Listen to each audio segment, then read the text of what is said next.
It was a length of coarse gray toweling from the toilet at the Club Alamut.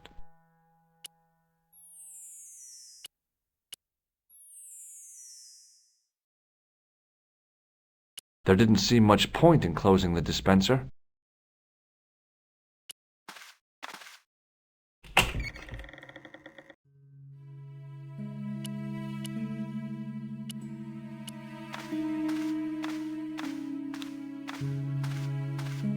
Hello again, Ultar. Praise be to Allah. Look what I've got.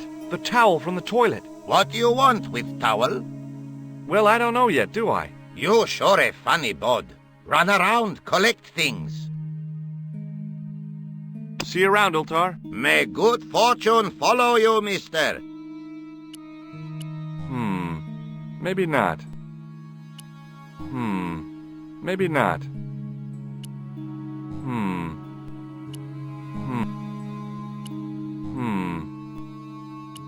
The grease paint had worked magic. Now it looked like aged marble instead of cheap plaster. The grease paint...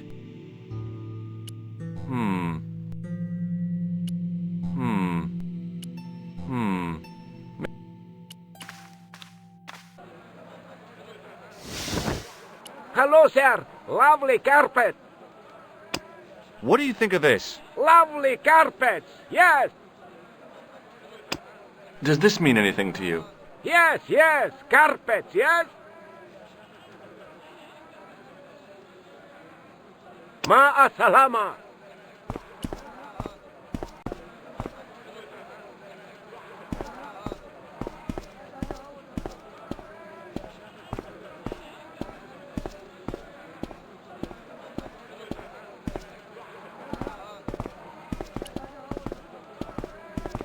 Hi, Nijo. Hello again, sir. And how may I help you this time? Maybe not. Maybe not.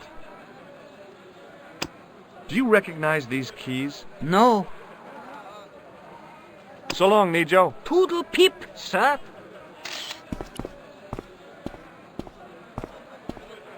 Hi there, Dwayne. Hi there, George.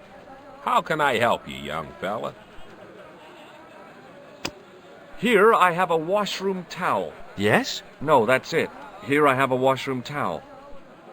Oh, I was expecting a magic trick or something. What do you think of this? Good gravy. Looks old. Yeah, I had to turn this town upside down. Boy, your luck's better than ours. Looks Roman. I wouldn't know. What'll they say back home? How much do you want, George? Oh, I couldn't. It's the find of a lifetime. I mean... $50. Take it or leave it. I'll take it. Here you go. And here you go. Thanks for the money, Dwayne. This'll come in real handy. I ought to be thanking you for finding this Roman statuette. No. Okay, well, I'll see you around, Dwayne. Count on it, George. $50. In the States, I'd have thought of it as a good night out. Here in Marib, it represented hard currency. It was a length of coarse gray toweling from the toilet at the Club Alamut.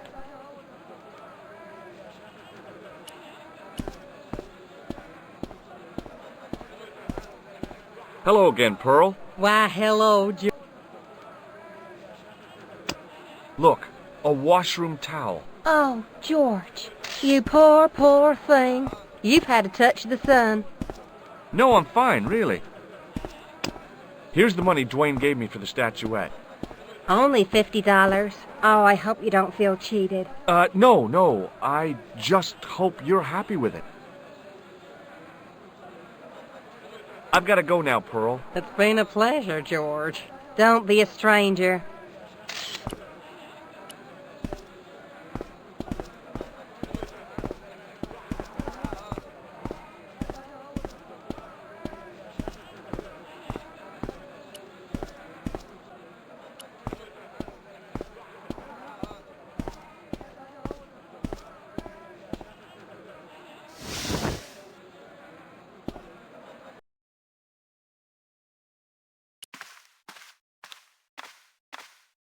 Hello again, Ultar. Praise be to Allah.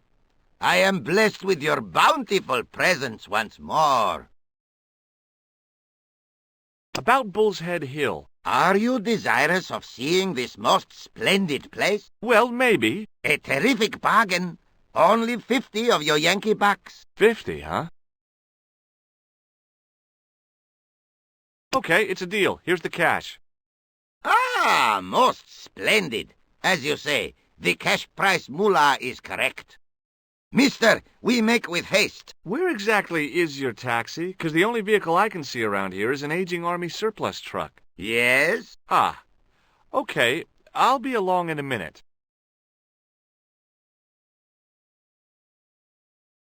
It didn't seem right to take off with the toilet keys, so I left them on the bar.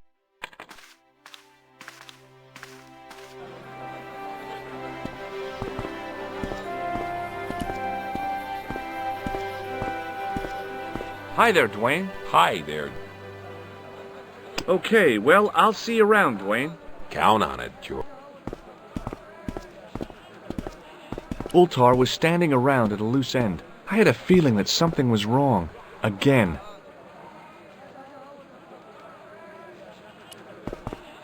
His most splendid and adventurous client.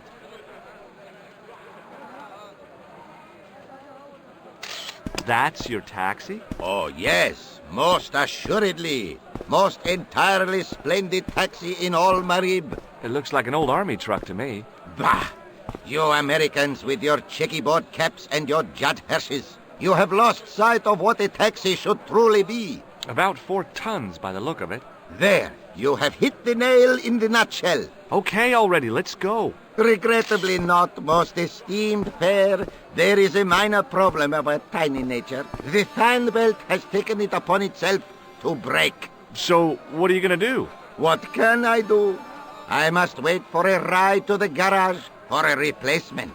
How long is that gonna take? 1 day, maybe 6. I can't wait that long. We gotta get moving. But how, my friend? I'll think of something.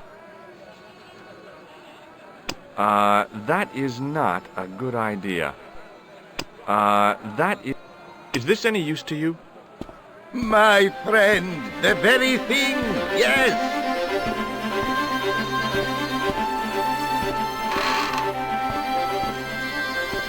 Ultar took the towel from me, cut it in 2 lengthways, and gave me half back. With his half, he did the kind of fan belt replacement that's normally done with stockings. Now, if I knot the ends together, so... Serviceable, yes? Very serviceable indeed. Stockings might work on a Bentley, but on a truck, the coarse toweling did the job nicely. Come along, my friend. You want to see the bull's head? Yes?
Centuries of hot days and cold nights had opened a crack in the cliff edge, deep into the living rock.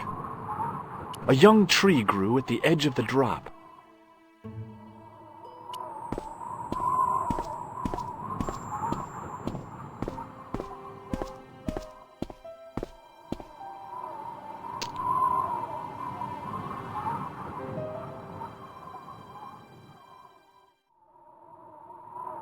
A young tree grew. I'd damaged that tree enough for one day. The stick I'd broken off was surprisingly hard and inflexible. It was the roller towel from the club washroom, now cut in half along its length by Ultar. With a flourish, I tied the end of the towel to the stick with a textbook reef knot. Maybe not. I was now in possession of the patented Stobart stick towel. If I could only think of a use for it.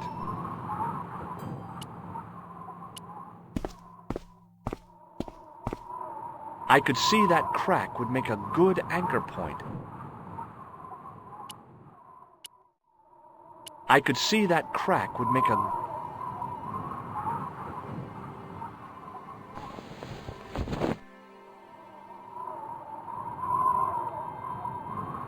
Well, that looked really safe. But I had no choice. I hadn't anticipated going mountaineering when I'd come to Syria.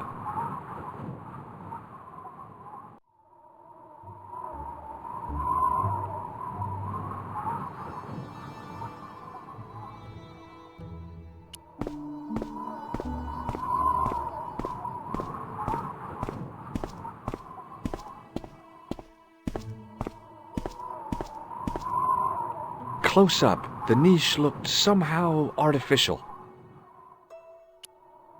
I didn't like the idea of putting my hand in there, but hey, what the heck? I was only risking mutilation. No blade took my hand off at the wrist, and no scorpion stung me, for which I was very grateful. But there was something in there, a metal ring, as wide as my hand.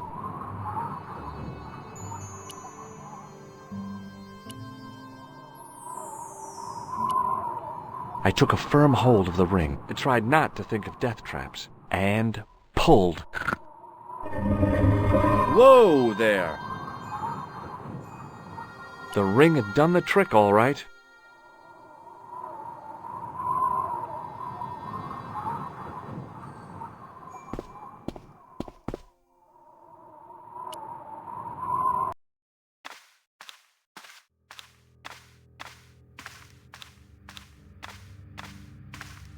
Around the corner, I found the corpse. Oh my God. Klausner? Large as life and twice as dead. I'd hardly had time to accept the fact when I heard the door mechanism start up again. Oh man, no! The door had slammed shut, trapping me. I had a bad feeling about how Klausner had died.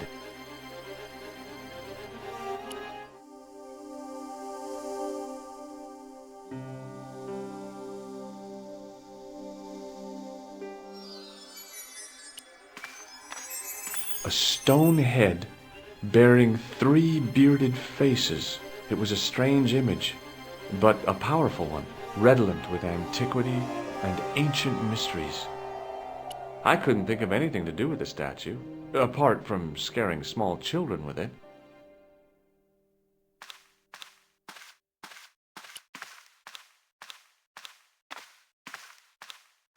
I couldn't help but notice faint bloody finger marks on the rock, as if somebody had tried to claw their way out.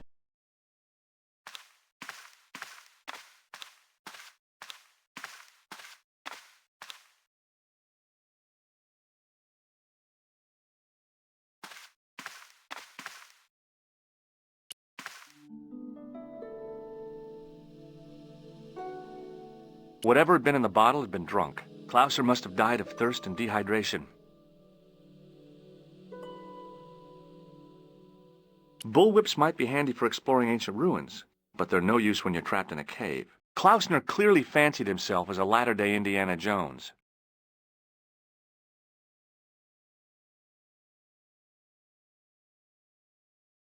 The pocket was empty. The smell of the corpse reminded me of something. It was my favorite brie back in Paris. I've done more fun things in my life than searching a corpse, but as my life expectancy wasn't great, I figured I should try every new challenge that came my way. I cautiously flicked open the jacket.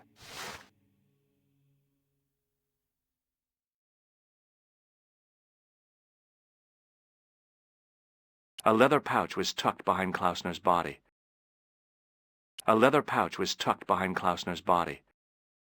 Hey, what's this? I'd found some kind of lens. A very old lens made from a very hard glass. That settled it. The knight on the manuscript had been holding a lens the whole time, not a crystal ball.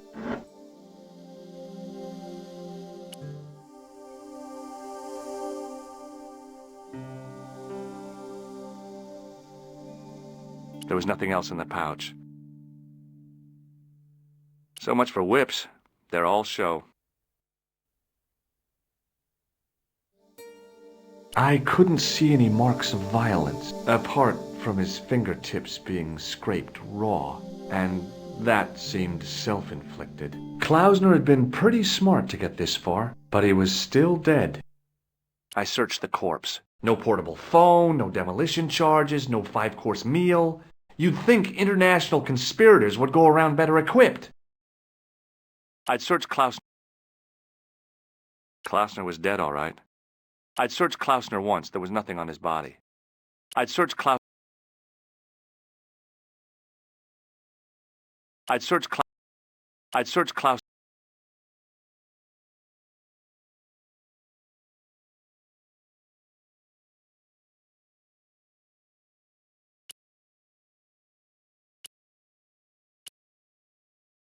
I couldn't do that. It was the lens that I'd found on Klausner's body. I couldn't do that.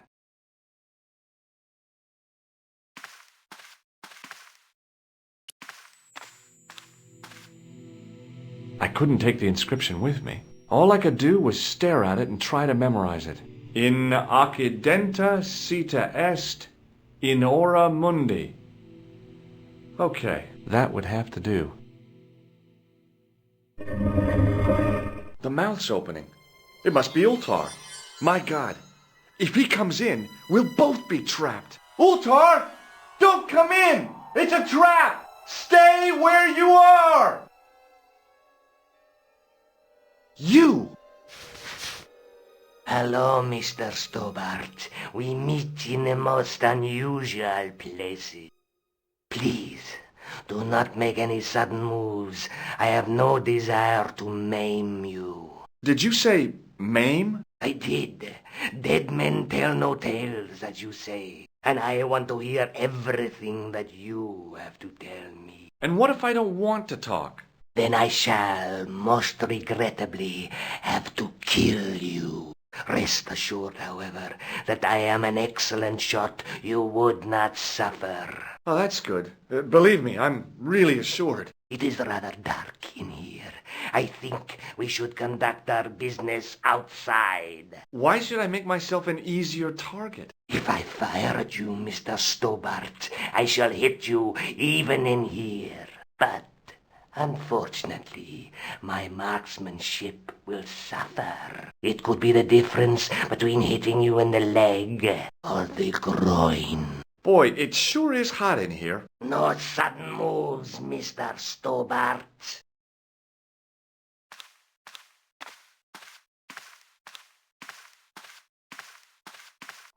Now then, where shall we start? How about being bosom buddies and you putting that gun away? Klausner, do you know where he is?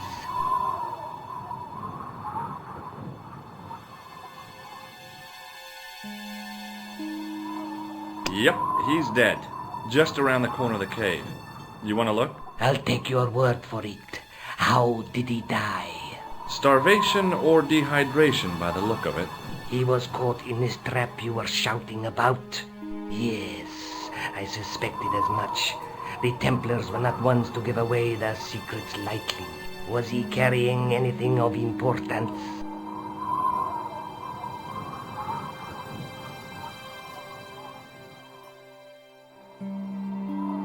Yeah, he was carrying some sort of lens. I've got it with me. Give it to me. I don't think so. Don't be a fool, Mr. Stobart. If I give it to you, what's to stop you killing me? What is to stop me killing you anyway? You might hit the lens. Not if I shoot you in the head. When I fall, the lens might get broken. Yes. You plead convincingly, Mr. Stobart. Perhaps you will live to see another day. Perhaps. Was there anything else? Well, there is something, I guess, but you can't move it. Yes? What is it? It's a treasure map. Yeah, X marks the spot. Come now. Do you expect me to believe that? Yeah, okay. You caught me. But round the corner, there is something in Latin up on the wall. Latin?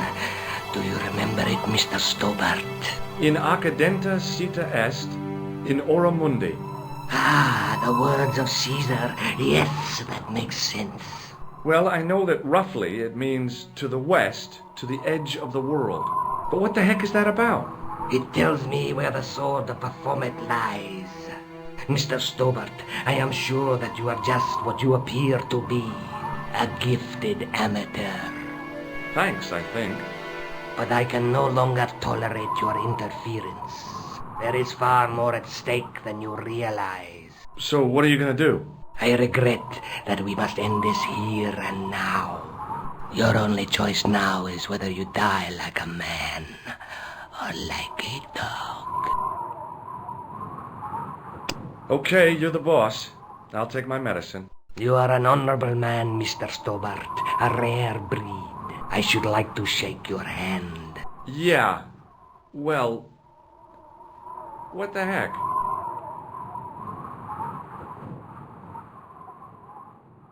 Hold on! It's not every day a guy gets to die. Very well.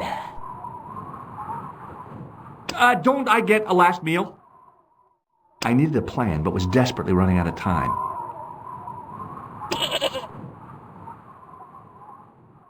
Give me a minute to prepare myself.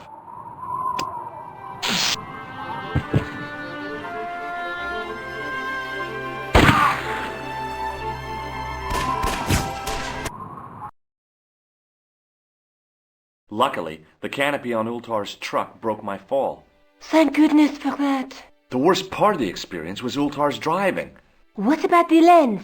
Is it still in one piece? Oh, yeah. Well, it's good to see you again, George. Really? Well, I have to say, I'd have enjoyed Syria a lot more if you'd been there. I wouldn't have been much help. Anyway, you did just fine on your own.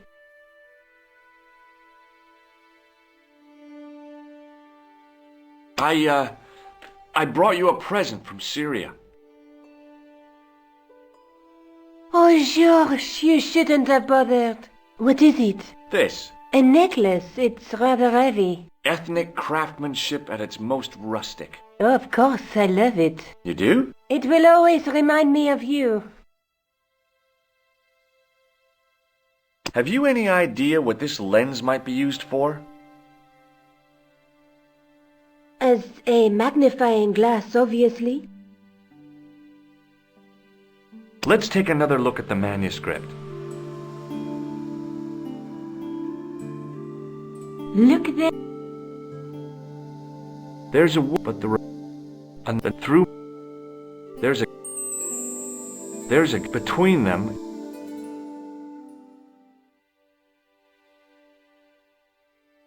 I'd better get back to the quest.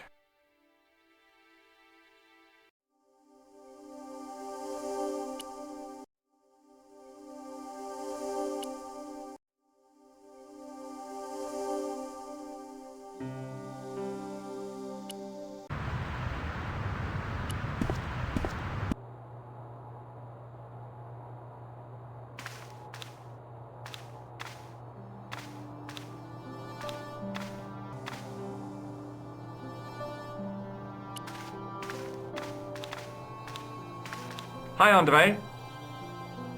Hello, Georgie. Where have you been? Nicole said you were away. I just returned from Syria. Syria? On the trail of the Templars? It's a long story, but I found the bull's head. It was referred to on the manuscript, remember? Yes. What is it? A secret cave built into a high cliff face. In the cave, I discovered a map bearing a phrase in Latin. In accidenta cita est in ora mundi. The island of Britain. Lies at the edge of the world, to the west. Strange. That map seems to contain a series of pointers. Like I said, it's a treasure map. Maybe not. Thanks for your help, Andre. You're welcome.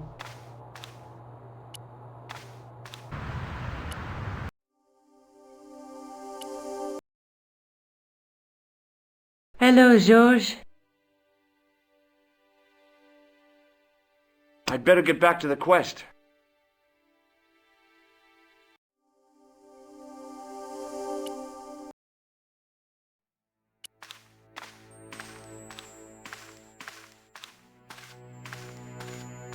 Sergeant Moo? Yes. No way. I'd like to report an assault. Yes, monsieur? Where is the victim? I'm the victim. I've been harassed by a pair of thugs. I see. And where did this alleged assault take place? Outside the Hotel Ubu. They stopped me as I was leaving and went through my pockets. Could you describe the suspects, monsieur? One looked like a gorilla, and the other looked like a weasel. Their names are Flap and Guido. Bon. I'll get them this time. See you later, Sergeant.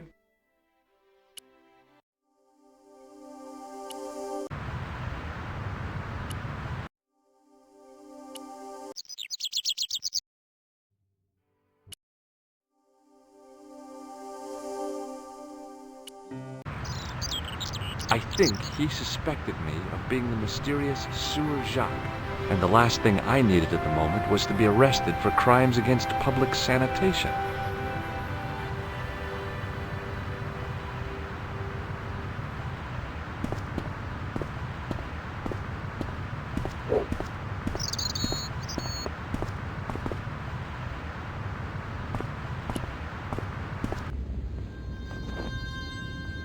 The priest was still busy with the chalice, so I decided to have another look around the church.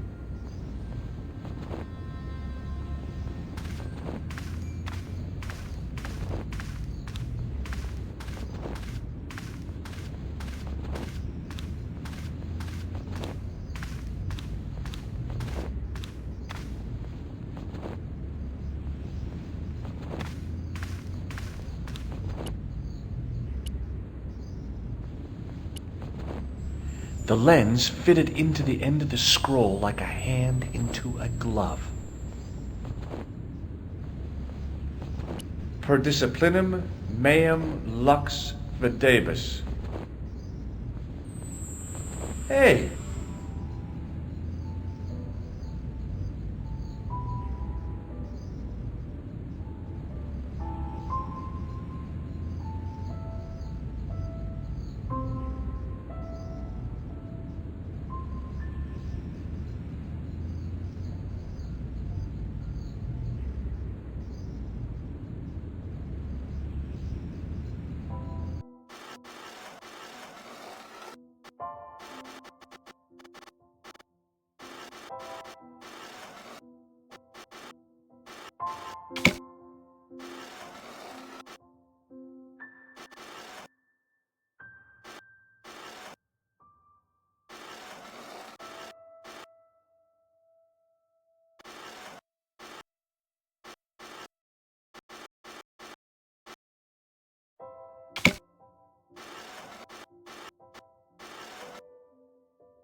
It was a Knight Templar burning at the stake, and below him a date in Roman numerals. A Knight Templar burning at the stake, and a date. Let me see. MCCCXIV. That's 1314.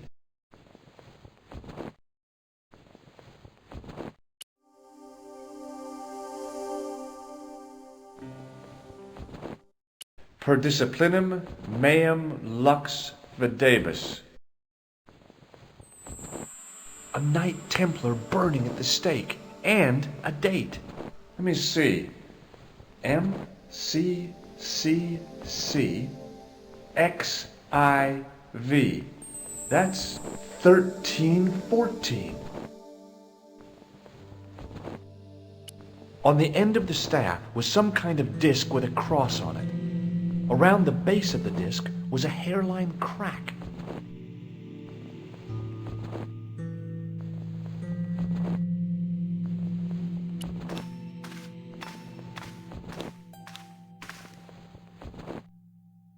Hey, thanks.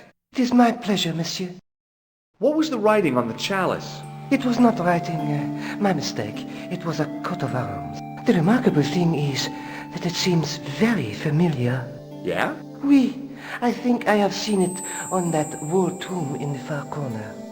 That winged horse is quite distinctive. I was in Ireland recently and I brought back this plaster. My sister brought back a shillelagh. Have you seen this man before? No, I have never seen him before. Boy, what a shine you got on this. Merci. It is all in the wrist action. There's grease paint on this tissue. Oui, you are correct. I thought about using the shake and shock on him, but I couldn't do that to a priest. I have here a sewer key. Ah, oui? Maybe not. How long have you worked here? Hardly work, monsieur. This is a calling. I have been helping Father Flambert for nearly 6 months now. I guess you don't know much about the history of this church, then. Just a little. You've got quite a shine on that candlestick. Ah, oui. Anything less than best would be an insult to the Almighty. I guess so. I never thought of it like that. I noticed that the stained-glass window on the left looks more modern than the middle one. You have a keen eye, monsieur. The original window was destroyed in the last war. It was as old as the church, early 14th century. Oh, man, that's awful. Oui, a terrible loss. Still, the church and the other windows survived. What do you know about the Knights Templar? You have come to the right place, if that is your interest. Many of them were executed in the square outside. It was a disgrace to France. Well, the Pope was right behind it, though. Clement V was a man of mammon, not of God. That's kind of forthright for a priest, isn't it? You think so? It is hard to be sure what happened. It is so long ago. Do you speak Latin? You ask this of a priest? Okay. Can you tell me what per disciplinum meam lux videbus means? Let me see. That would be, by my teachings, you will see the light. I think. Yeah, that's what I thought too. Catch you later. Au revoir, monsieur.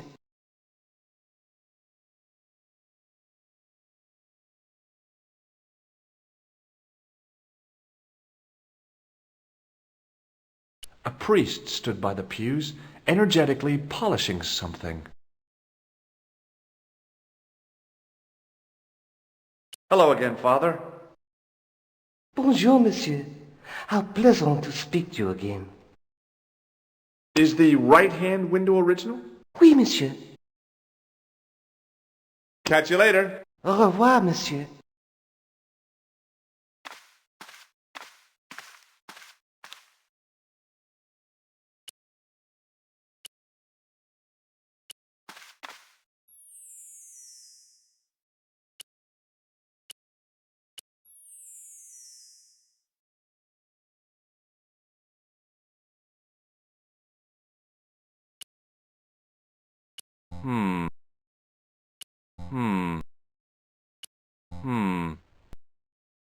Hmm. Maybe not.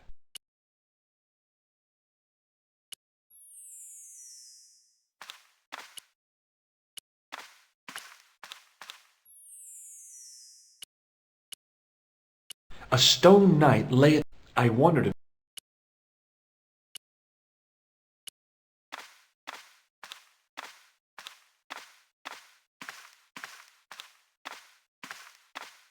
Now that my attention had been drawn to it, there was no mistake. There was no name on it, but the coat of arms was undeniably the Pegasus of the De Vasconcelos family. I'd found the last resting place of Don Carlos. My eye was drawn to the biblical references carved into the edge of the tomb. Hey, maybe these biblical references mean something.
Psalms 22:21. Not much to go on, but it must have meant something. If I examined the tomb more closely, there might be other clues to find.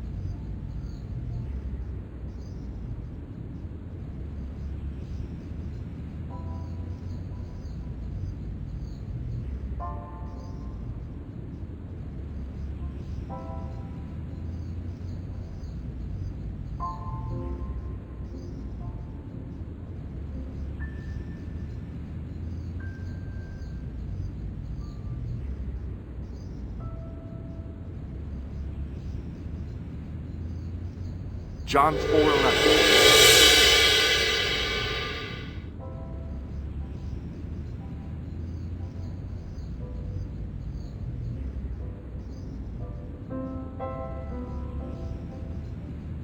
Corinthians 14:5.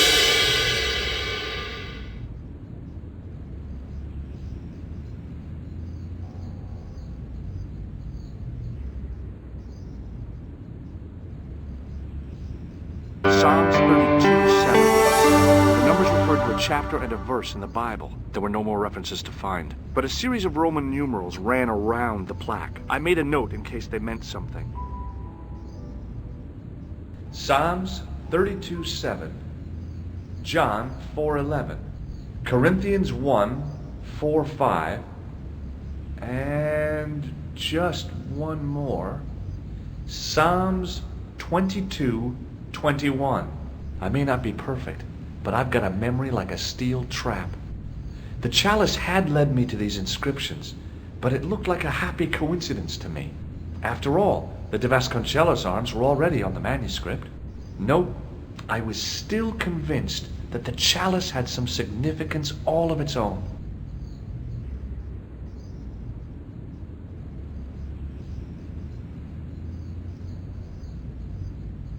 Okay, let's have another look at those references. Psalms 32:7, John 4:11, Corinthians 1:4-5, and just one more.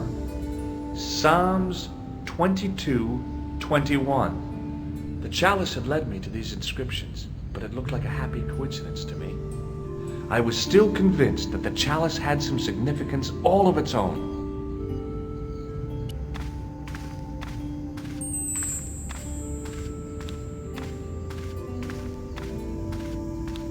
Hello again, Father. Bonjour, monsieur. How pleasant to speak to you again. Catch you later. Au revoir, monsieur.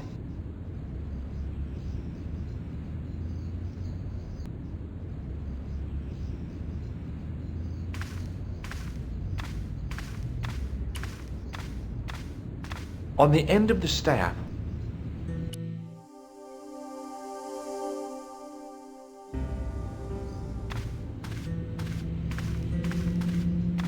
I didn't have...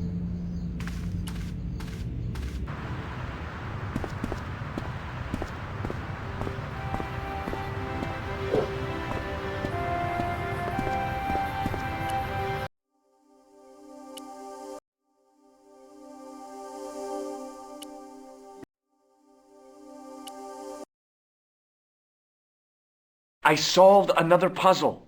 You did? Well, I guess I did. Well, what was it? What's the answer? 1314. What does that mean?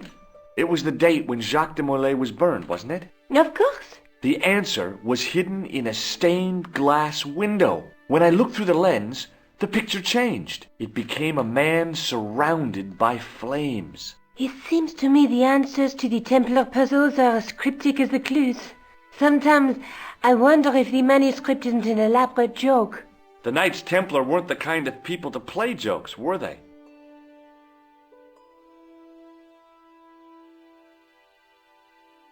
Look at the chalice now, Nico. What happened? It's shiny. The priest at Montfaucon buffed it up for me. That's incredible. Yeah, looks as good as new. No, you found a use for a priest. That's incredible.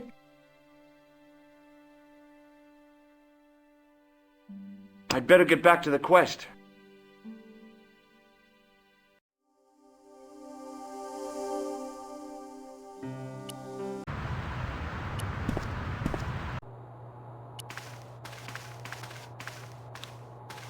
Hi, Andre. Hello, Georgie.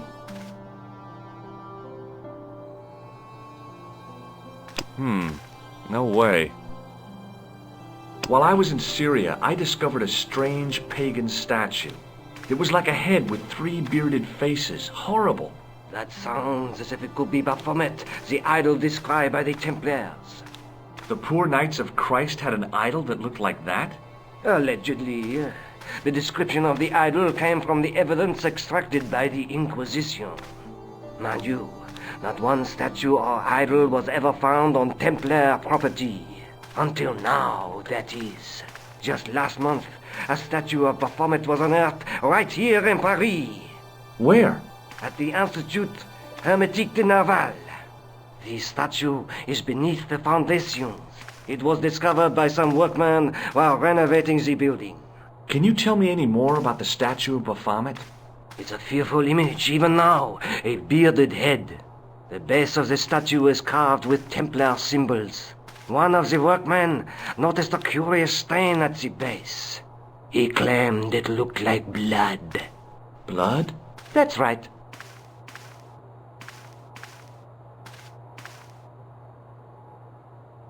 Thanks for your help, Andre. You're welcome.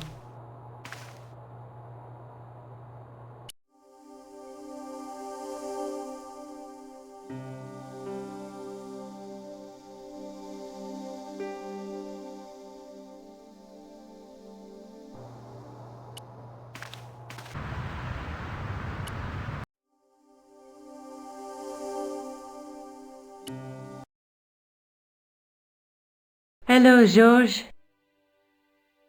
I'd better get back to...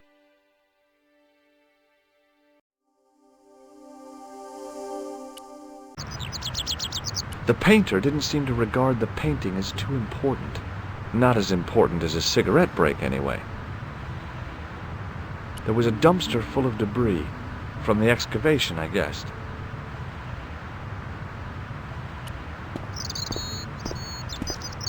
The painter had a pot of gunmetal gray primer hanging from the barrier.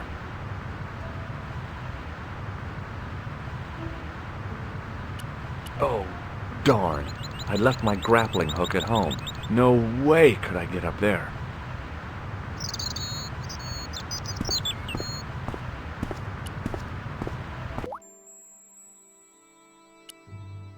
There was a telephone on the far wall.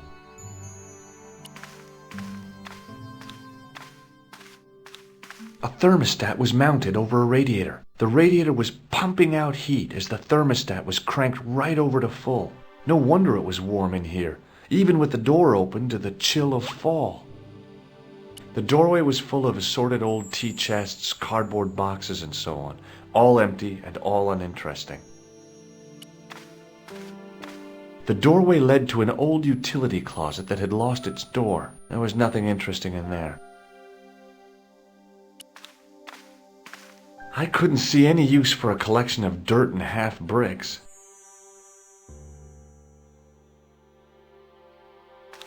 A guard stood by a door I guessed led to the excavation. He looked pretty pompous. Well, not so much pretty, just pompous.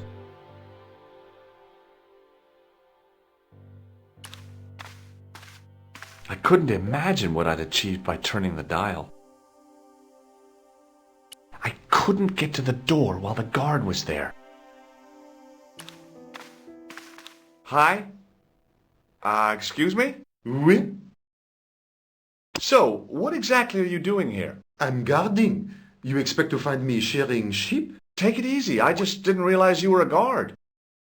I'd like to know what you're guarding, please. That's a secret. It wouldn't happen to be an archaeological site, would it? Are you asking me or telling me? I'm telling you. Then why ask? I had a feeling this was no normal hole in the ground.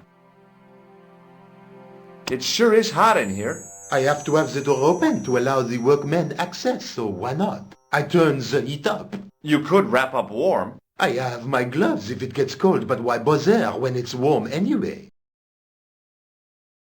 What do you know about the Knights Templar? There was a long pause during which the guard said nothing. Then he said, Nothing. Nothing at all? Is this a test? What, like a history pop test? No, like a test. Okay, yes, it's a test. Then I know absolutely nothing about the Templars. The guard was being amazingly evasive. It was going to take more than goodwill to get past him. I got this plaster from Ireland. Not an exciting souvenir. Have you seen this man before? Oh, You have. no. I thought better of showing him the chalice. He might be on the conspiracy's payroll, and I didn't want to risk it. Oui? You have... A sudden urge to sing. Care to join me? No, no singing in here. Look, a tissue stained with grease paint. Ah, just what I've always wanted. If you give me that, you can enter through the door. Really? Of course not. What would I want with an old tissue? No. This gadget is a sewer key. So it is. Do you recognize this name? Merlin. Non. Talk to you later. Au revoir, monsieur. Do you mind if I use the phone? Be my guest. I'm paid to guard this door. The phone can look after itself. Hi, Nico? Georges, what have you discovered? Nothing yet. Nothing. Is something wrong? No. Georges, why are you calling me? Oh, no reason. I just wanted to hear your voice. You did? Well, this is my voice saying, don't bother me, I'm busy. Oh.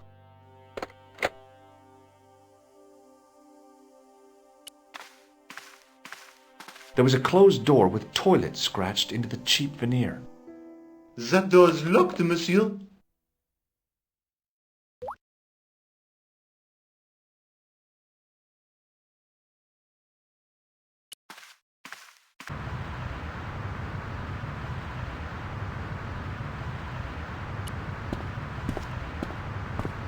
Excuse me, could you help me? What is it? I've got a few questions.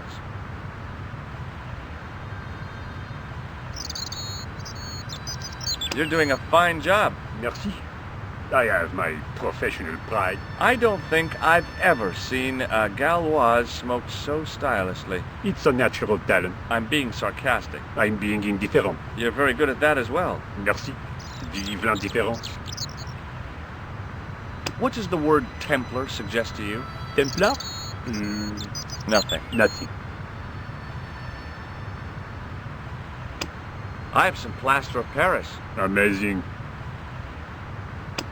Have you seen this man before? Yes, he asked me a lot of questions, just like you. Have you ever seen anything like this? Yes, it's a communion chalice. I know, you know, I used to be an altar boy. You? Yes, me. What's so funny about that? Nothing. A greasy tissue. Don't get it too close to my cigarette, monsieur, or there'll be a conflagration. I was pretty sure the shaken shock had shot its bolt in Syria.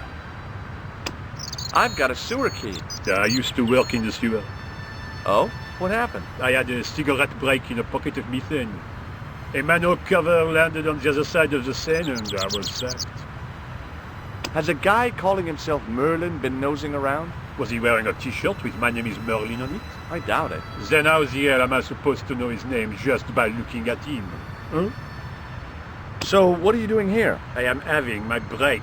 Yeah, I mean, when you finish your break. When I finish my break, an interesting concept, monsieur. You'll probably need to think about it. I could have another cigarette while I consider. Perhaps tomorrow too. Okay, let me put things differently. What were you hired to do here? I was hired to keep the archaeological dig in the basement of this building clear of debris and to touch up damage to the door frames with my little pot of paint. It's a very responsible job. Unfortunately, I'm not a very responsible person. So what do you know about the excavation? I know they won't let me in to do my job. I would complain to my union, but You couldn't be bothered to join. Right. Tell you what, though, I'm surprised at the sort of people interested in this excavation. What's unusual about the visitors to the excavation? None of them look like archaeologists to me. Do you know what an archaeologist looks like? Three-piece suits, crocodile-eyed attaché cases, Rolex oysters. But no archaeologist dresses like that. Quite right, monsieur, quite right. So, who are they? Who cares as long as they pay me? Be seeing you. Au revoir, monsieur. Hey, monsieur! Get away from my paint pot! Okay. I should think so. Meddling with a man's paint pot. Pah!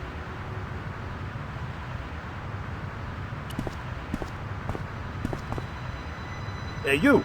Get away from my dumpster. Okay.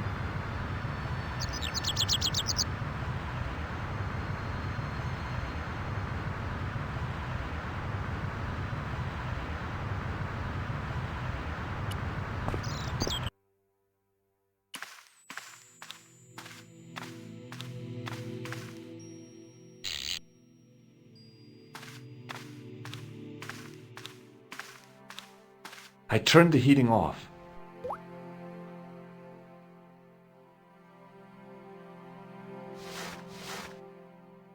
As I'd hoped, the guard put his gloves on.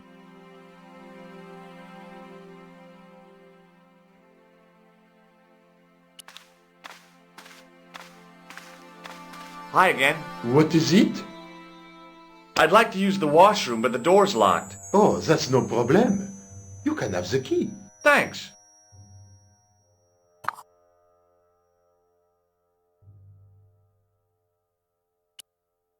On the keyring was a big old key that looked like it might fit the excavation door.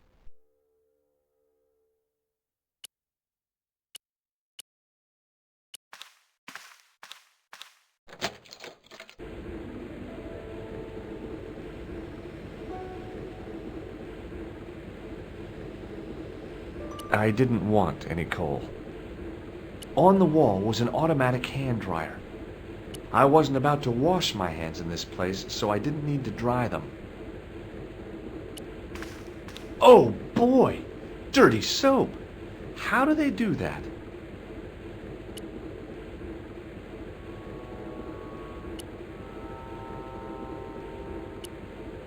Oh boy! Dirty soap! How do they do that? The taps were rusty. Oh boy! The cold taps washer looked to have failed. It was just dribbling down the sink. On the wall was an automatic hand dryer.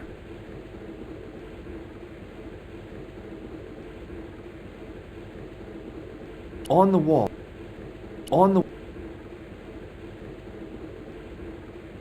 The taps were... I couldn't do that. I couldn't do that. I couldn't do that. Oh boy! I couldn't do that.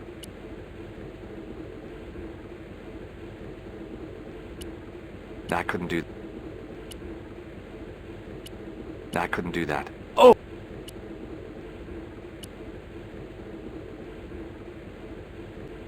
I didn't want to carry a bar of dirty soap around with me. Being in a charming comfort station like this made me think fondly of the toilet in Syria. That place was kept in pretty good order. At least, it had been until I vandalized it.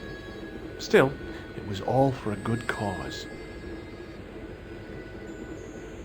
The thing felt really hot. Big demands seemed to be being made on it. The thing felt really hot. Big demands seemed to be being made on it.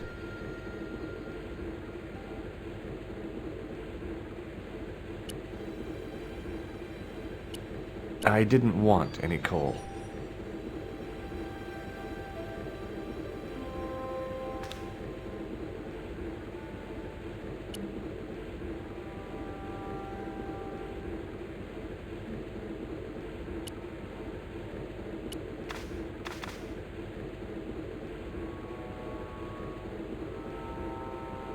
Oh! I couldn't do that. Oh, boy! I couldn't do... Oh!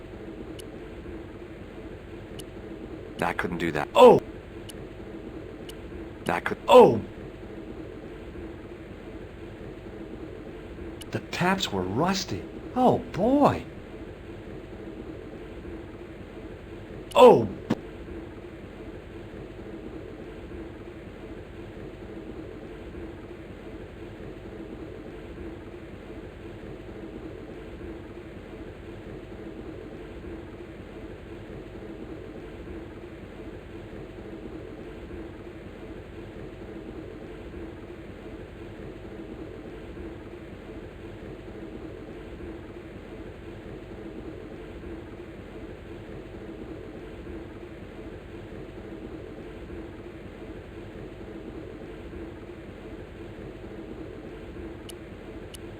Perhaps I could make a copy of the key.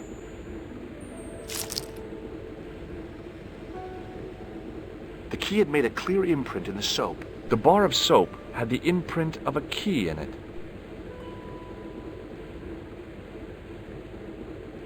The taps were... On the wall was an automatic hand dryer.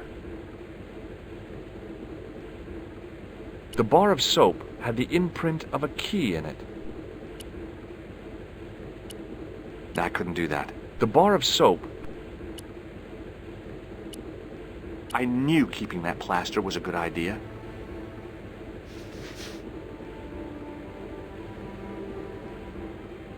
With the plaster and the imprint, I was on the right lines. I had filled the key's imprint in the soap with dry plaster.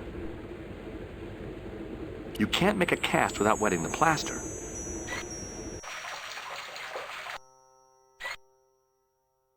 But wet plaster alone does not make a cast. I used the dryer to speed up the process.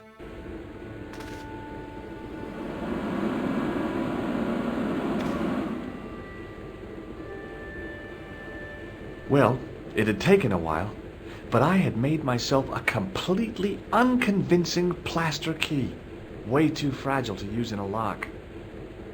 I'd have to substitute it for the real one. Trouble was, it looked like plaster and not metal. Then again, that plaster statue in Syria hadn't looked like stone until I'd been a bit artful with it. Maybe I could improve the key as well. It was my plaster copy of the excavation key. Trouble was, it looked like plaster, and it felt like plaster.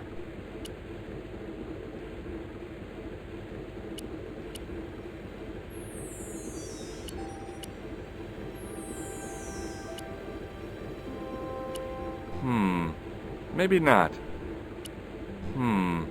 Maybe... Maybe not.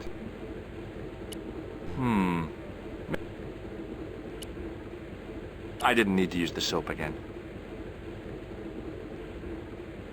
On the wall was an automatic... I wasn't about to wash my hands in this place, so I didn't need to dry them.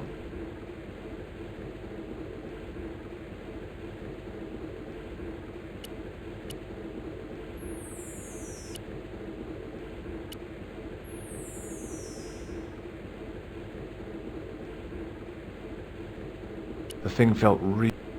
The thing felt...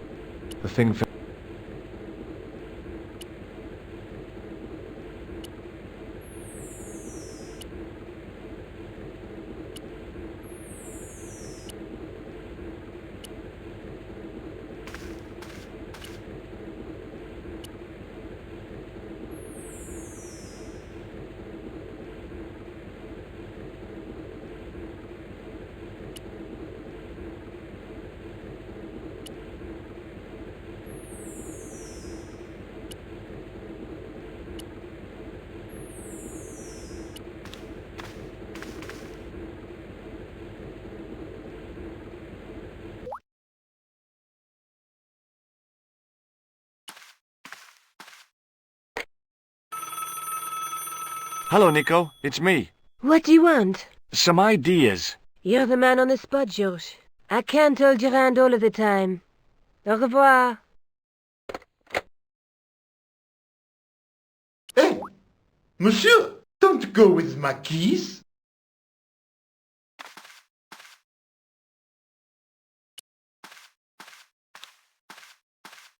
The doorway led to an old utility closet that had lost its door. There was nothing interesting in there.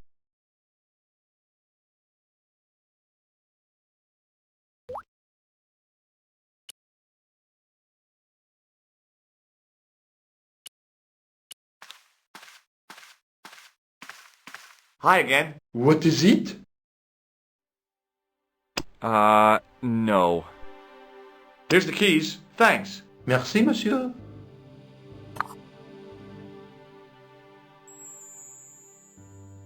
Talk to you later. Au revoir, monsieur.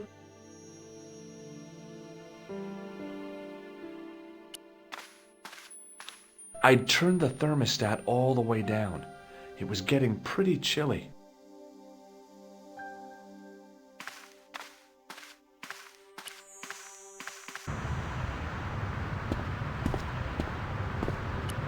Hi, it's me again.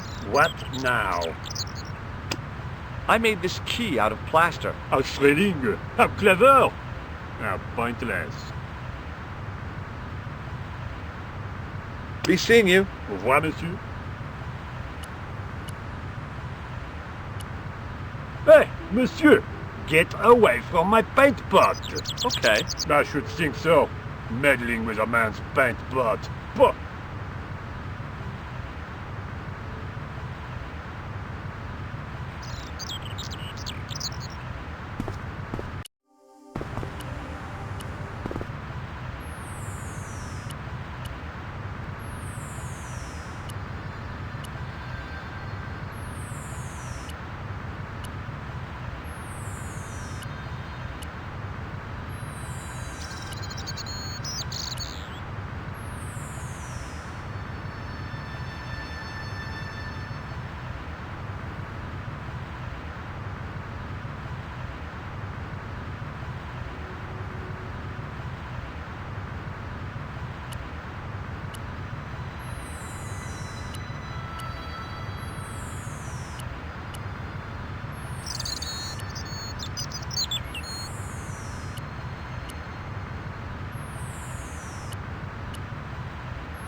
Hey, you! Get away from my dumpster. Okay.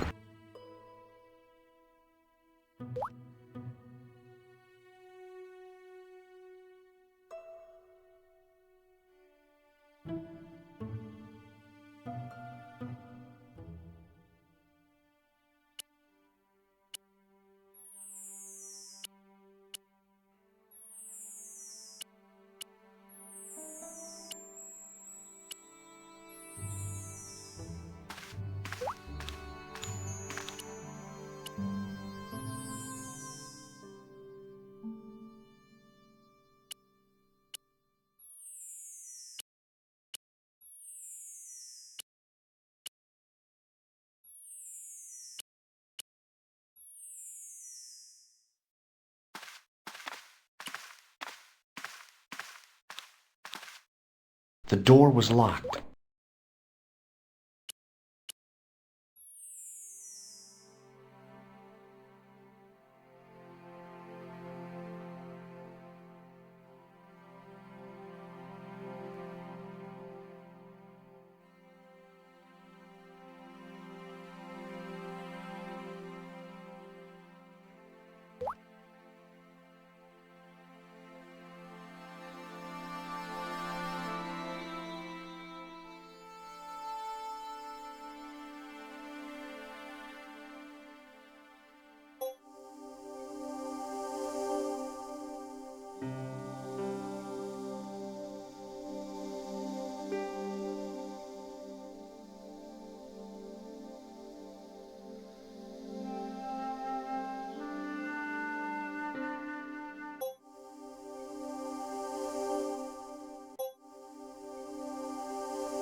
I'd turned the thermostat. Hi again. What is it? I need to use the toilet again. Again? Already? I have this problem. How technical do you want me to get?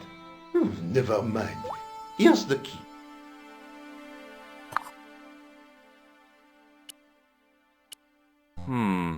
Maybe not.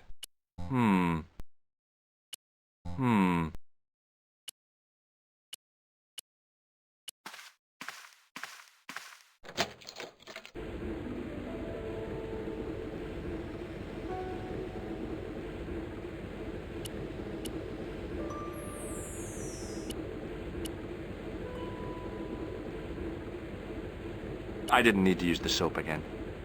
I wasn't about to wash my hands in this place, so I didn't need to...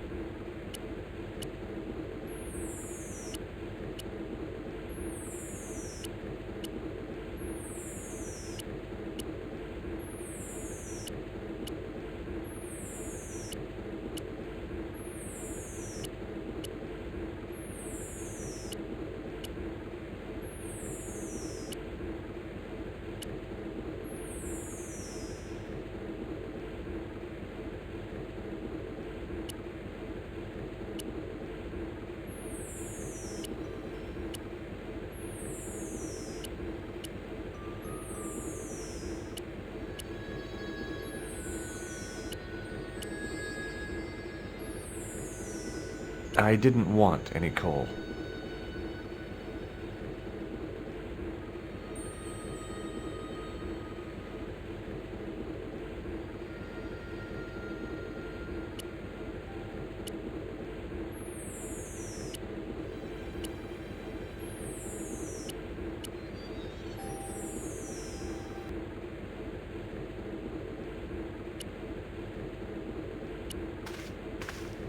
Hi again. What is...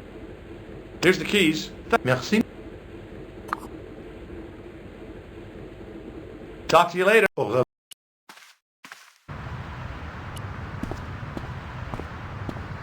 Hi, it's me again. What now? Be seeing you. Au revoir, Hey, monsieur! Okay. I should...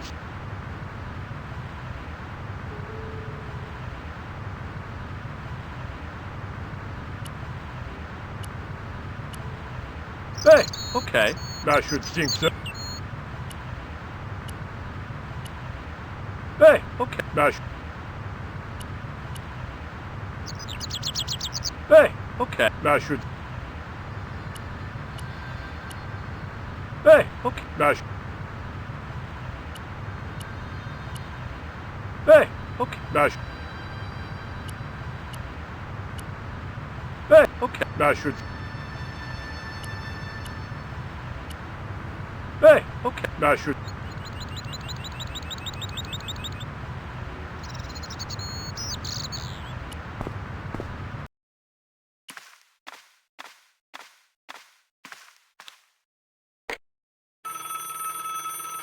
Couillard! Hello, Nico. It's me. Hi, Georges. What's happening? I'm at the excavation, but they won't let me in. Damn! We need to know what's in there. Don't worry. I've got a scheme. I'm going to need your help, though. Okay, what do you want me to do? I want you to keep somebody on the phone for a while. Who? A painter. I need to get at his pot. Oh, okay. Stay on the line. I'll go and get him.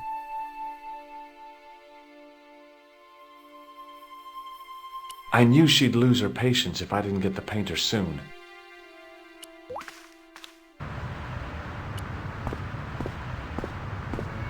Hi, it's me again.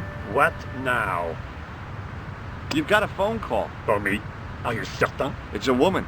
She sounded hot. What woman?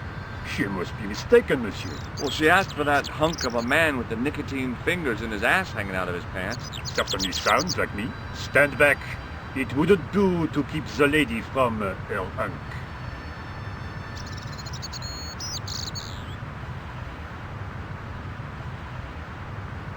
What would I need a whole pot of paint for?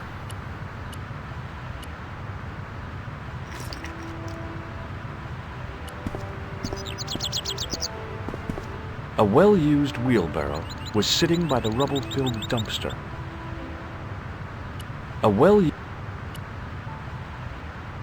The plaster key had soaked up the paint nicely, and now looked pretty convincing. Still felt like plaster, though.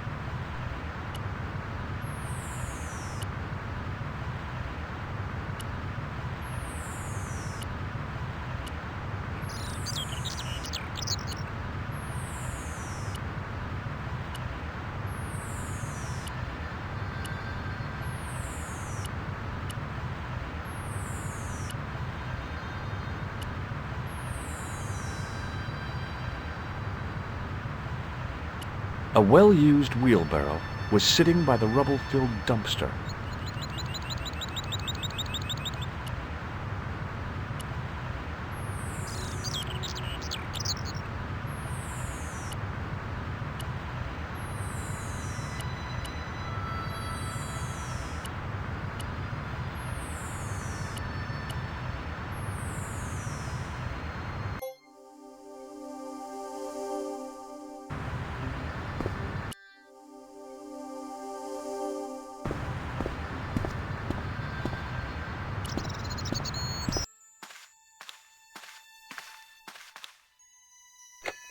Well, monsieur, what a strange woman. She was all over me and then suddenly, nothing but abuse. Really? Why, abuse? Ah well, I have a cigarette to finish. And monsieur, if she calls again, I am not available.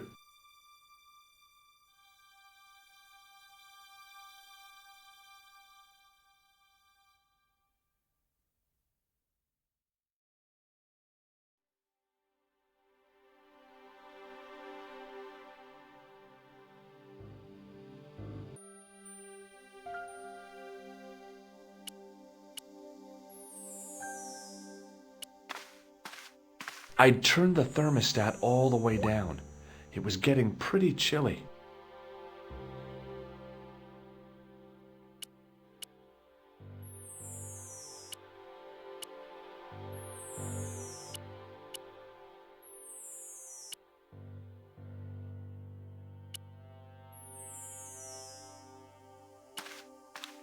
The doorway led to an old utility closet that had lost its door. There was nothing interesting in there.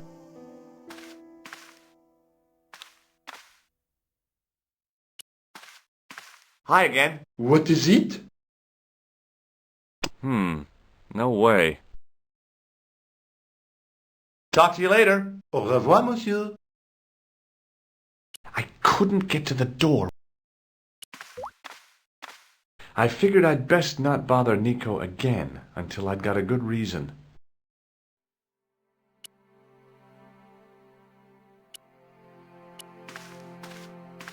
Hi again. What is it? That is not. Talk to you later. Au revoir, monsieur. Hi again. What? I need to use... Again? I have...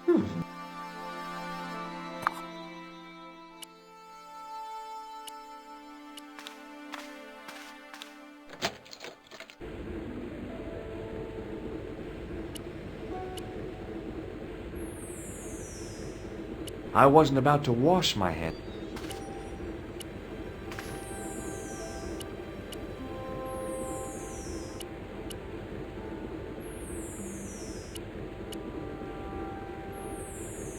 I didn't need to use the soap. Now, I'd substituted the fake key for the excavation key. It looked okay, but felt false. It was the key to the excavation. On the keyring was a big old key that looked like it might fit the excavation door. Maybe not. Maybe not.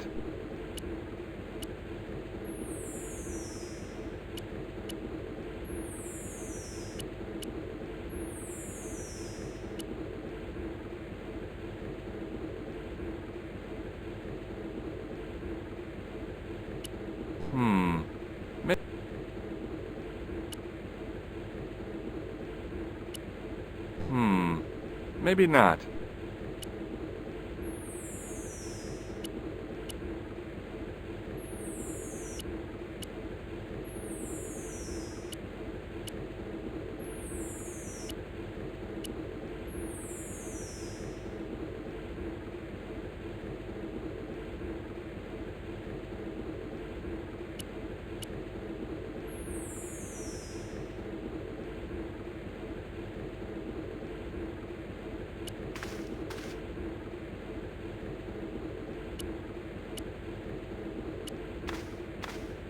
Hi again. What is it? After the amount of trouble I'd been through to get that key, I wasn't about to share with the guard how clever I'd been.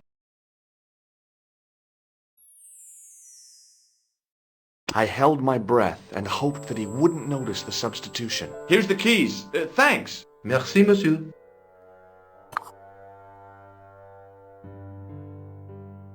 Talk to you later. Au revoir, monsieur.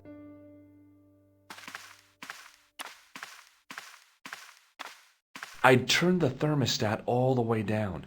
It was getting pretty chilly.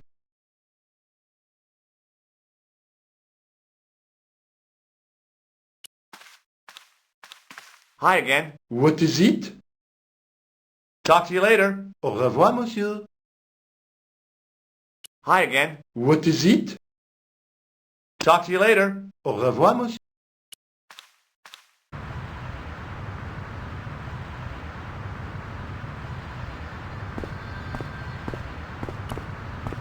Hi, it's me again. What now? maybe not. Be seeing you. Au revoir, monsieur.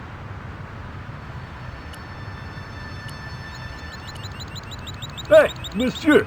Get... Okay. I should...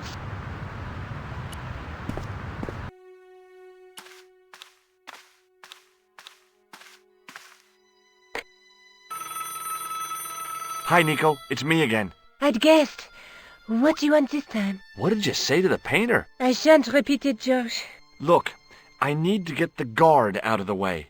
Could you call back and ask him to get the painter again? Okay, I'll call back soon.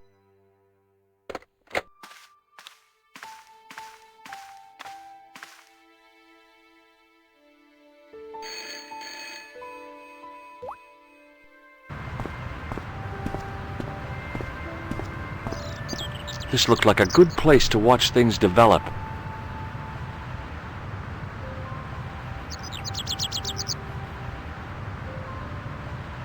Hey, you! It's the phone. Yeah, who is it? How should I know? What am I, your social secretary? It's not a chick, is it? Yes, it's a woman. Are you going to answer it? Does she have a warm, sensual voice like molten chocolate?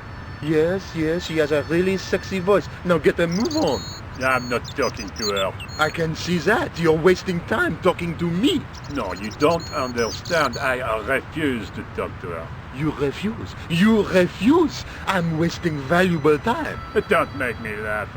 Your time valuable? You just stand around all day. I have a highly responsible job. Pah, don't pah me, you elephantine oaf. My job is important. Impossible. They would have hired somebody competent in that case. Meaning what? Instead of which they hired a dismal rent-a-cop like you. All epaulettes and no brains. Why, you... This looked set to carry on for some time. It was too good an opportunity to miss.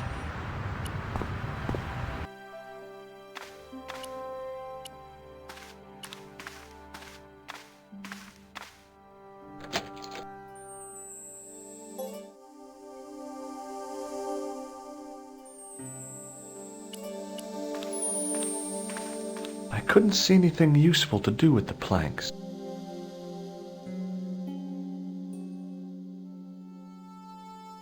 No, thanks. I think I'm carrying enough junk.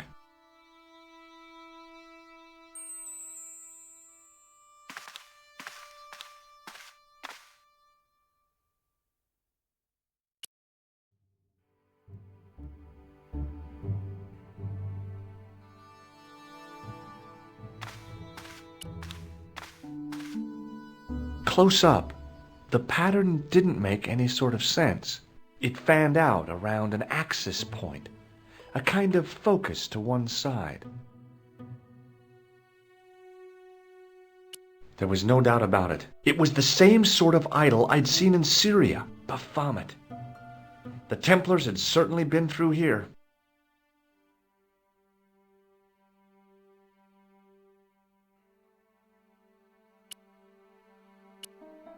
Now there's a familiar face.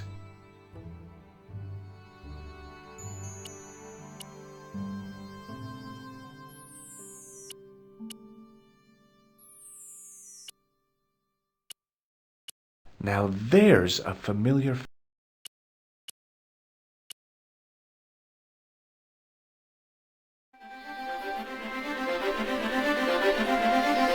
And there it was, decoded by the curves of the chalice, the image of a church.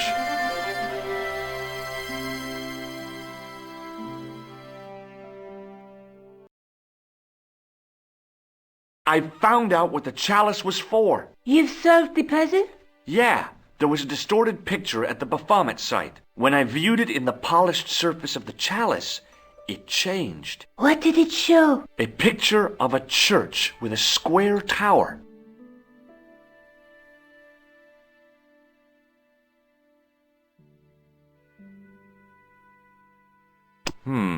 No way.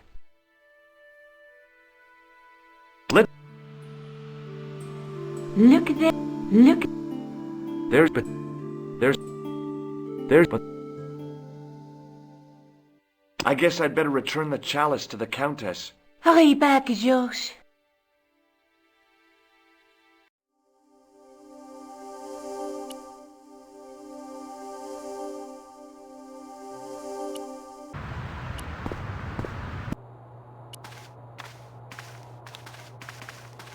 Hi, Andre. Hello, Georgie. Maybe not. Thanks for your help, Andre. Yo.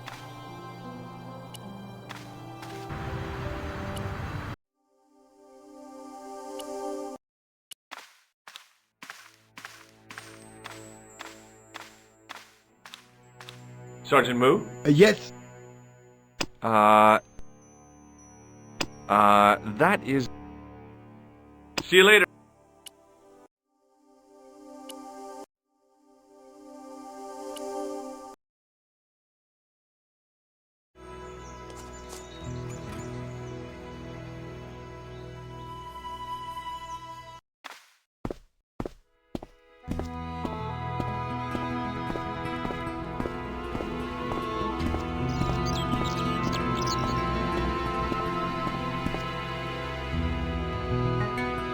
Lopez, one man and his hose. Mausoleum, summer house, easy mistake to make.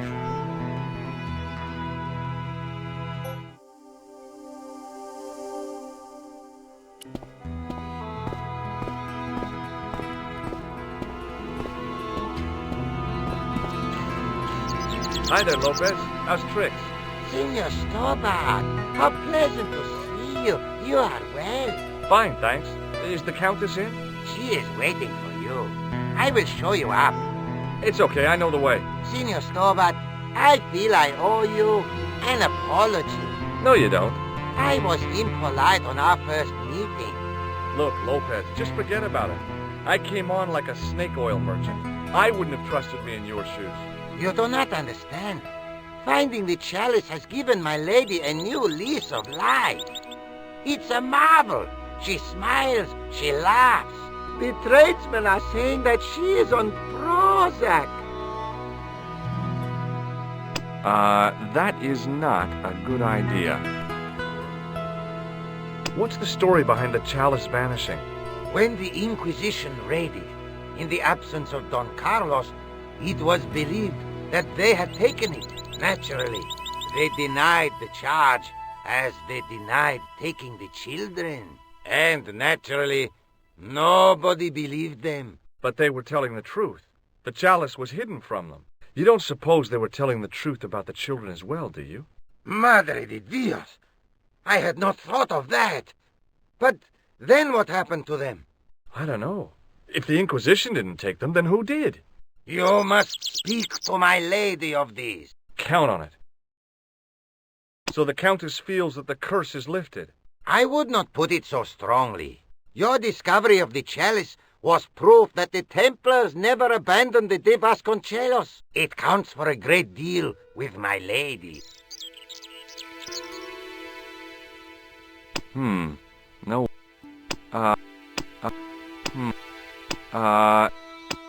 Look at this tissue. Why? I'd like your opinion on it. Okay. It has some sort of oily deposit on it. That's grease paint. Oh, I wouldn't like that on my face. It stinks of solvent. Stray spark, and your head might blow up. I don't think it's quite that flammable.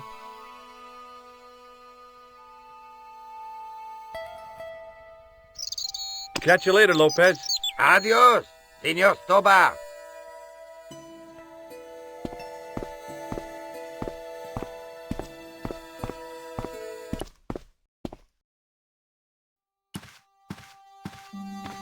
I wasn't going to put on the armor, and I couldn't see anything else to do with it.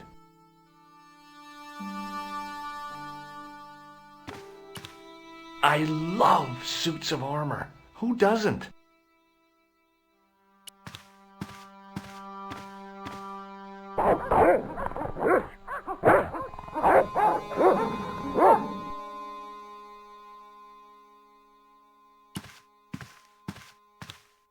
I wasn't going to put on the armor. I wasn't...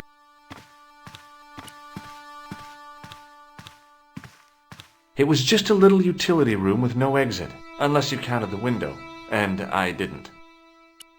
It was a small mirror hanging over the sink. The mirror from Lopez's utility room. Yep, I was still looking great. Maybe not.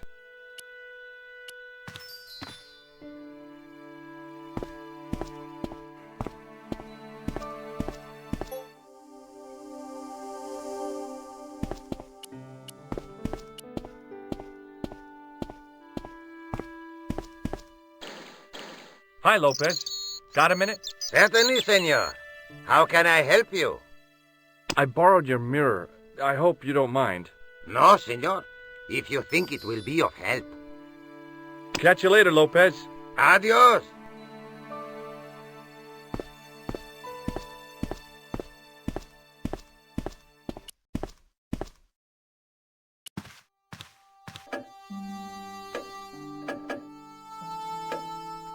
The Countess de Vasconcellos seemed a lot happier than the last time we met.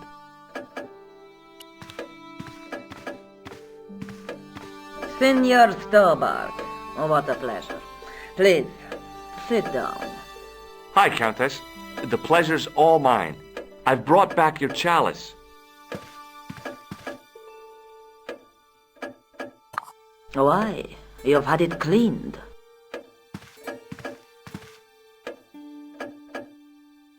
Yeah, I met an obliging priest with a soft cloth. Have you resolved the Templar mystery? No, not yet. I don't even know what it is I'm after. There are many stories of the knight secreting great wealth away. Whatever. All I know is I don't want the bad guys to get it. To be young and live in a world of moral absolutes. That is not... Does this tissue mean anything to you? Where is this line of questioning going? Nowhere helpful. That is... no. I discovered something amazing with that chalice. In Paris, I found a church where they recognized the coat of arms. I found the tomb of Don Carlos de Vasconcellos. You are sure? There can be no mistake? The coat of arms on the chalice matches the one on the tomb. Incredible. You have my most profound thanks. I must go there as soon as possible. Yeah? Well, I'd be happy to show you the city. There's still the mystery of the missing chess piece. I do not think that it will ever be discovered unless the fate of the children is revealed. The Inquisition were suspected of taking the chalice and the kids, right? We know now they were innocent of the first crime. What if... They did not take the children either. Then what happened to them? The Inquisition admitted to killing Don Carlos's manservant. Now, this guy had been told to protect the kids at all costs, right? That is correct. I think he hid them, and the chalice, when he got wind that the Inquisition was coming. With him dead, and Don Carlos driven mad with grief, there was nobody left who knew the secret. You know what this means, don't you? I fear so. The children are still here somewhere. If this is so, then it is small wonder that the de Vasconcellos are cursed. There's something else that I discovered, carved on Don Carlos's tomb. Biblical references. What are the references, Senor Stobart? Psalms 32:7, Corinthians... I am not a good enough scholar to know the Bible, chapter and verse. I meant, what are the quotations? You know, I forgot to ask the priest. I'll have a look around if that's okay. My home is your home. I shall remain here.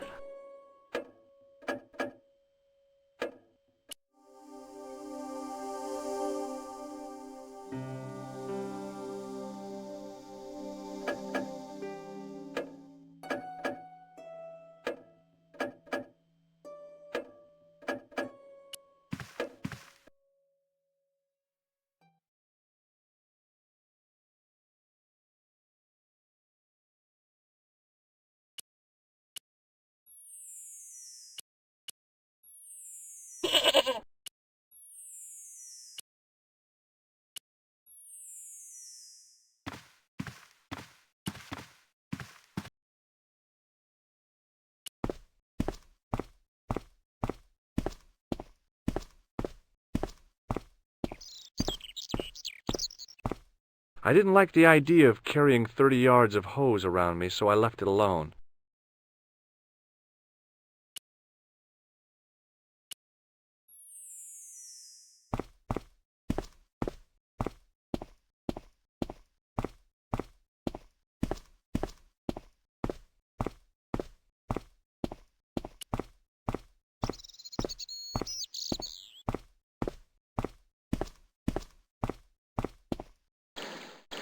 Hi, Lopez. Got a minute? Certainly, senor. How can I help you? Catch you later, Lopez. Adios, senor.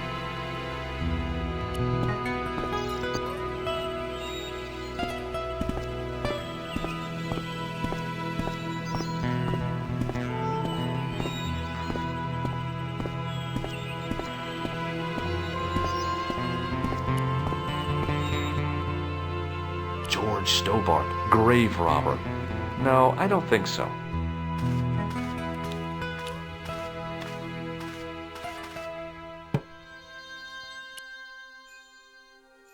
It was the Spanish Bible I borrowed from the mausoleum.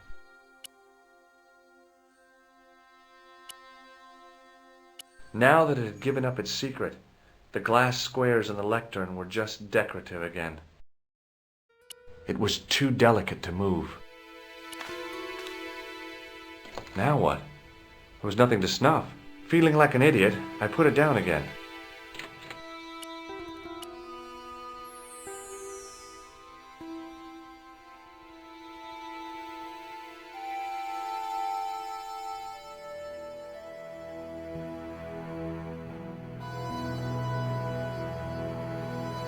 Hanging from the ceiling was a huge yellowed candle.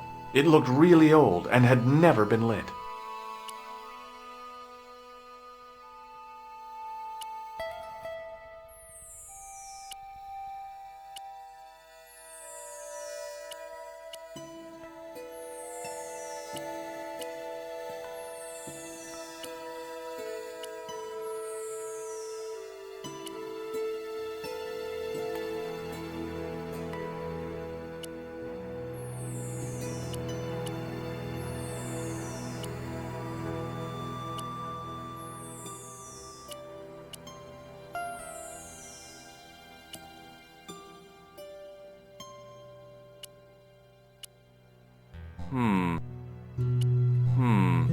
Maybe not.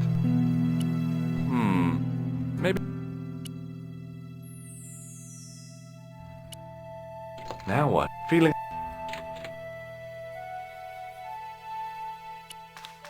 The lectern was bare.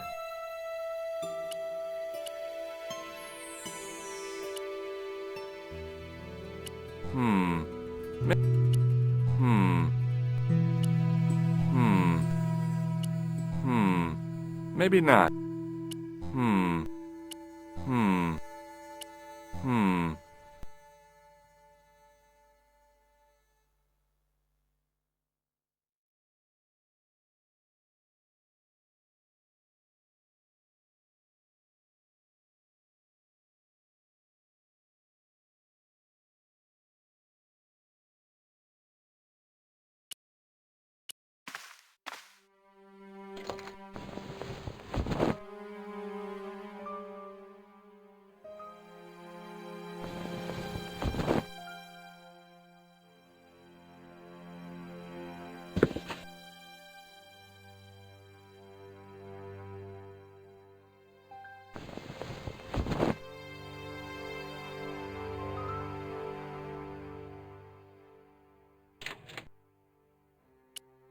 The tissue was pretty charred, but the grease paint had done most of the burning.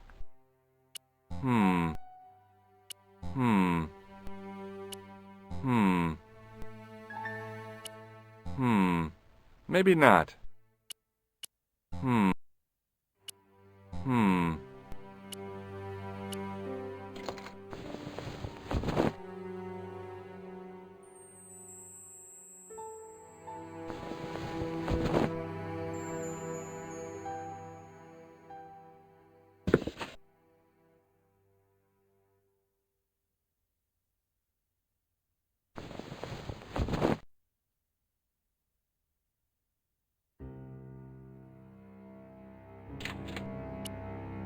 Now what? Feeling like...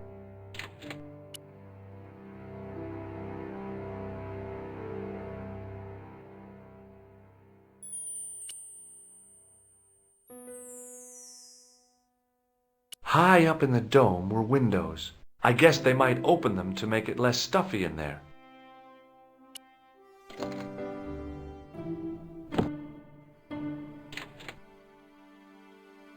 High up in the dome.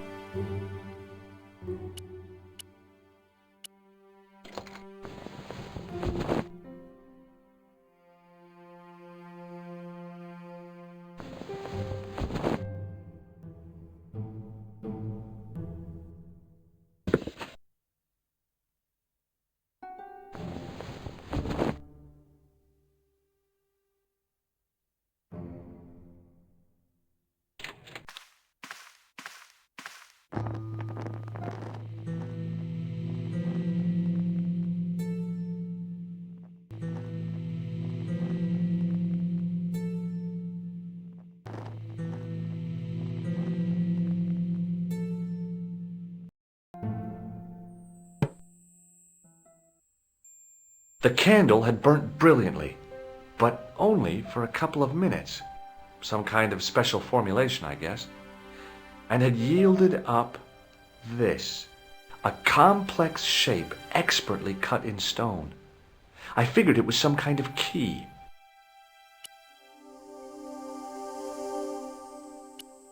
It was a smooth, intricately carved piece of stone that had been concealed inside the great candle.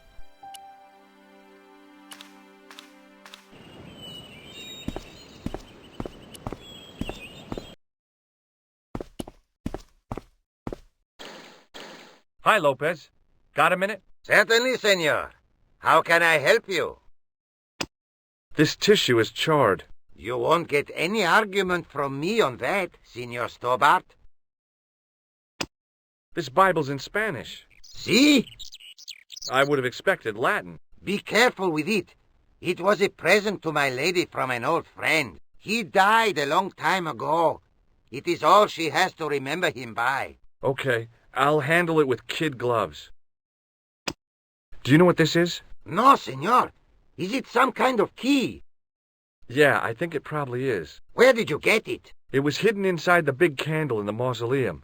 And you burnt it? I wondered what the light was I saw through the window. My lady will be furious. The candle was centuries old. Ah. Catch you later, Lopez. Adios.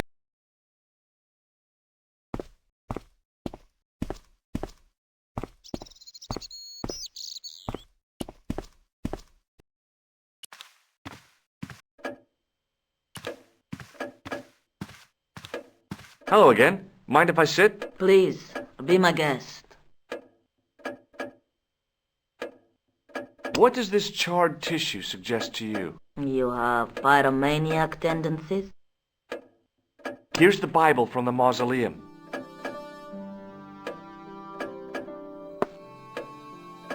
Very well. Let us begin. The first reference. Psalms 32:7. Thou art my hiding place. Thou shalt preserve me from trouble. Thou shalt compass me about with songs of deliverance. My hiding place. Don't get your hopes up too high. This might just be leading us to where we found the chalice. You are right, of course. The next. Okay, John 4:11. John 4:11. Here. The well is deep. The next. Quickly. Okay. Corinthians 4:5. Here it is. Will bring to light the hidden things. Any more? Just one. Psalms again. 22:21. Save me from the lion's mouth, for thou hast heard me from the horns of the unicorns. The last is confusing. Lions, unicorns, what does it mean? I can't guess. Salient points seem to be a hiding place and a deep well. In no sense is the mausoleum a well, Senor Stobart. Is there a well in the grounds? I do not know. I suppose that there must have been once upon a time. Lopez is the man to ask about anything pertaining to the estate. What do you make of this? It looks like some sort of key.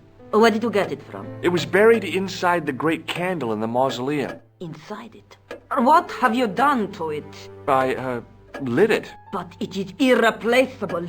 Listen, the candle was to be lit in case of Moorish attack, right? Well, it burnt down in no time and revealed this key thing. Maybe that was the real purpose of lighting the candle. What are you suggesting? That lighting the candle was the equivalent of break glass in case of emergency. Sentiment must not stand in the way of solving this mystery. You did the right thing. I'll have a look around if that's okay. My home is your home. I shall remain here.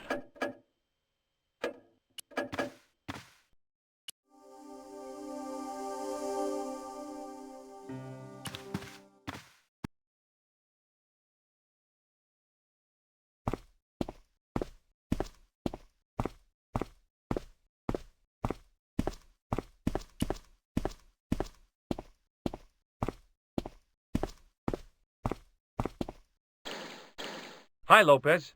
Got a minute? Certainly, senor. How can I help you? You must know just about everything that there is to know about this place. See, I have lived my whole life here in the service of the De Vasconcelos. Do you know of a well anywhere around here?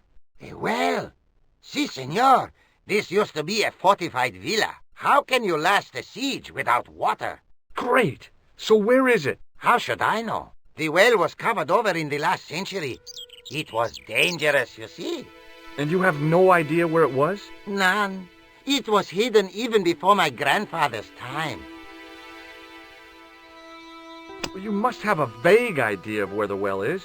It must have been in the old house's courtyard, so that would put it around here. Here? Okay. Now, how do we find it? There might be a way. Let me think about it. Any ideas yet? We are looking for a source of water, see?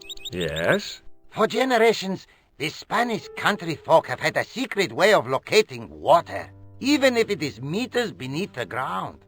Ah, you're not talking about water dousing, are you? Eh? You know, you get a stick and walk around until the stick twitches and dig there. Oh, you've heard of it.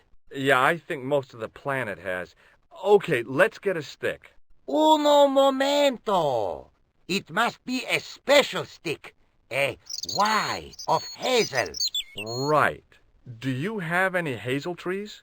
See? Here. That is hazel.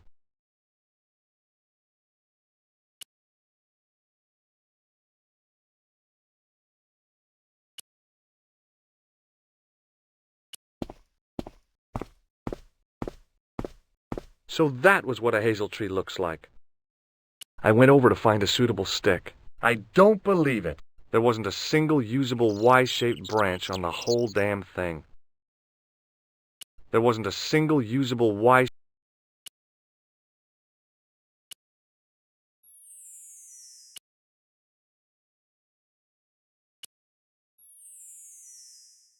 There wasn't a single.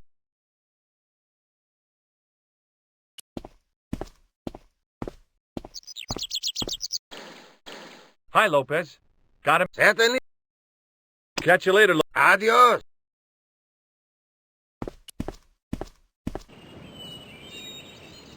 Down below the estate, I could see the sea stretching away. It was a beautiful sight, and looked a lot like the scene from the manuscript.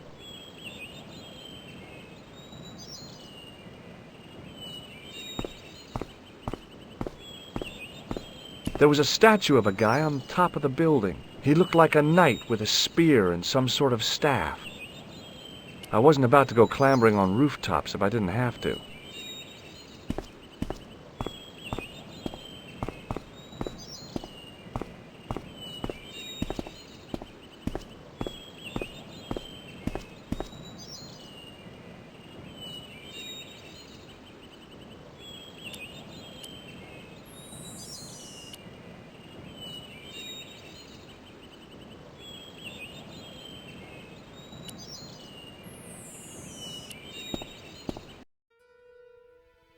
The candle had burnt brilliantly, but only for a couple of minutes.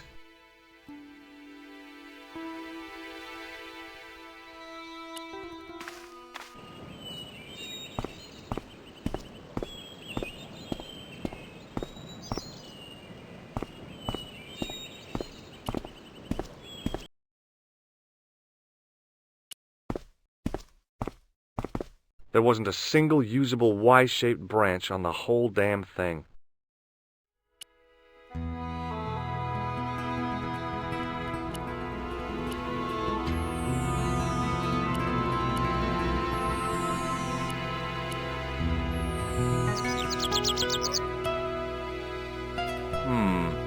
Maybe not. Maybe not.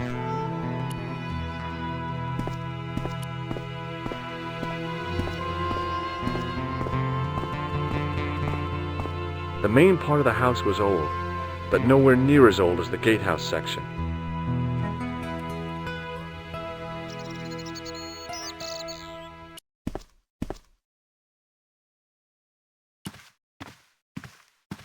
I wasn't going to put on the armor, and I couldn't see anything else to do with it.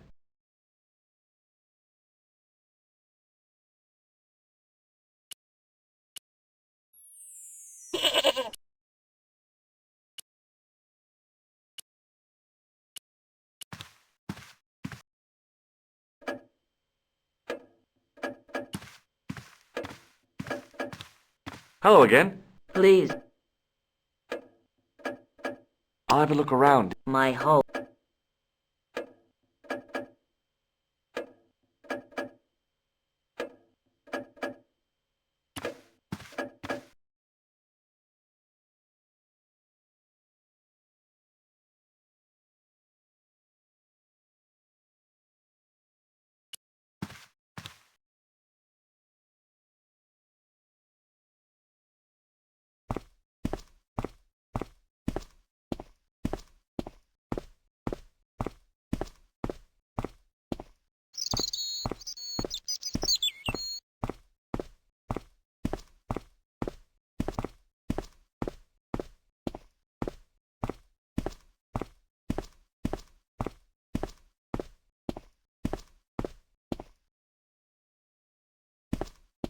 It was the driveway down to the main road. I didn't want to leave just yet, though.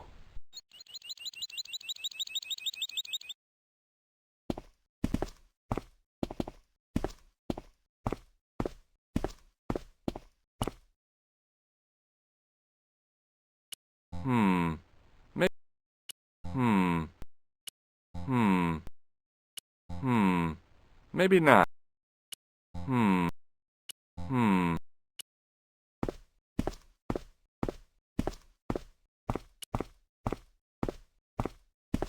So that was what a hazel tree looks like.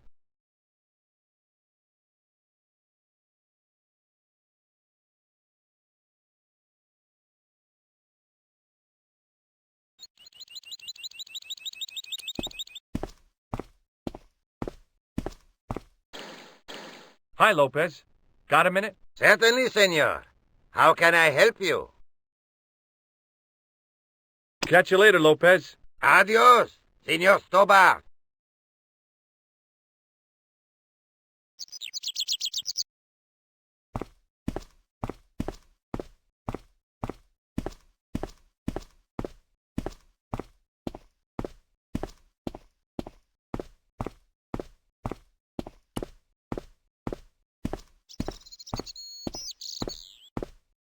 So that was what a hazel tree looks like.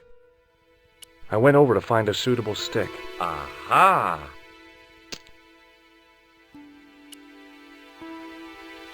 It was a thin, supple twig of hazel.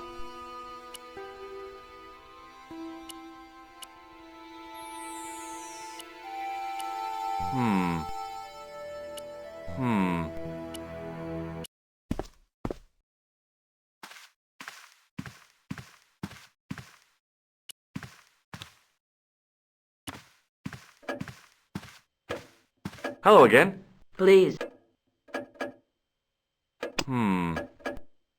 I'll have a look. my hope.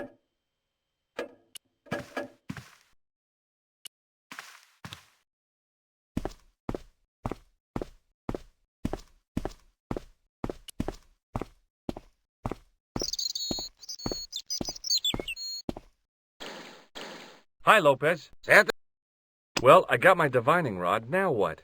simplicity itself, senor. Hold the wand at the upper ends of the Y. Apply a little tension with your wrists so that the slightest movement of the wand's tip is clear, and walk slowly and steadily over the area. Sounds easy enough. We'll find this well in no time.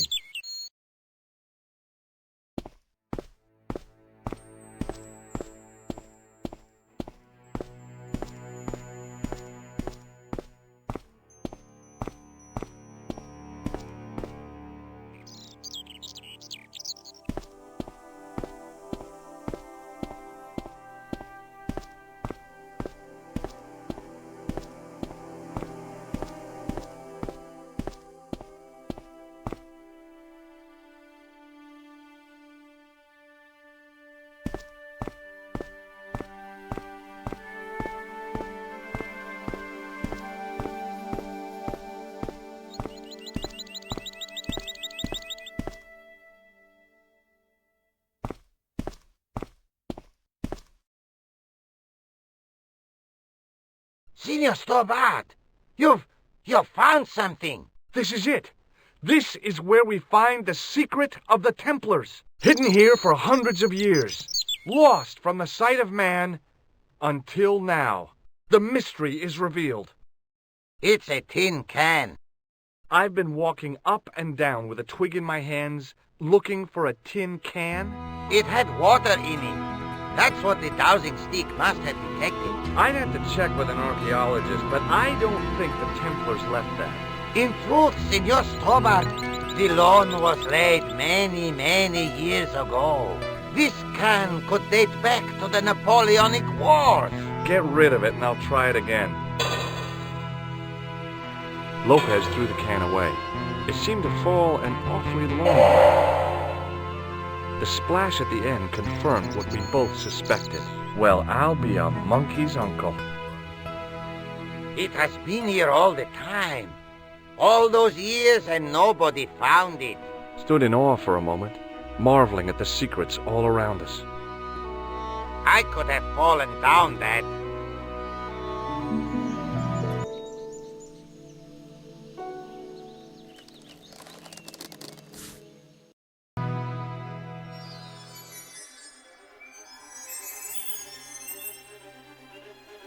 The well had been lost for decades at least. The air was cool after the noon sun, but that's not what gave me goosebumps. I have a really, really bad feeling about this.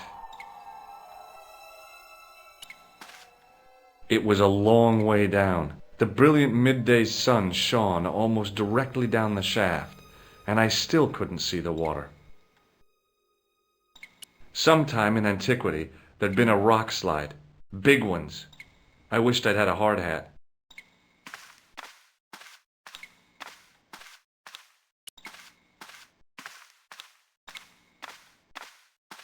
From a distance, the lion's head had been impressive. Close up, it was frightening. Hey, one of the fangs is a separate piece.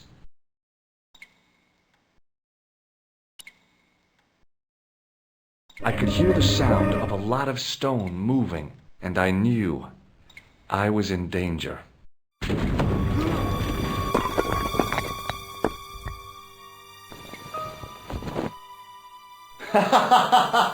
Oh, very funny, you psychos!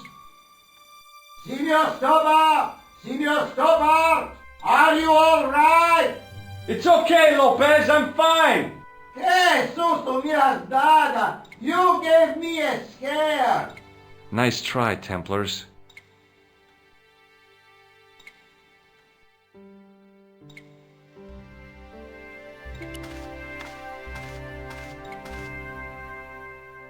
I wished that I had Leary's flashlight now. It was too dark to see, and I had to rely on touch. It just felt like a pitted stone wall. I'd almost been killed for the sake of a red herring.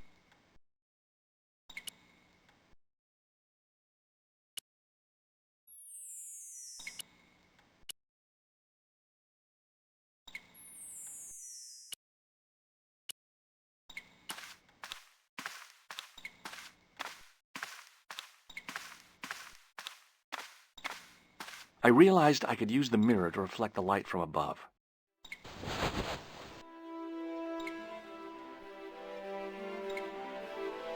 There, in the middle of the door, I could see some kind of socket. It looked like this wasn't quite the dead end it had seemed.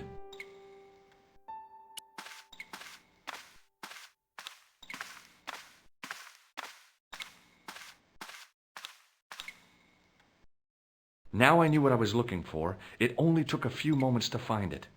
And there it was, a worked socket, as smooth and perfect as if it had been carved only yesterday. Now I knew what I was looking for, and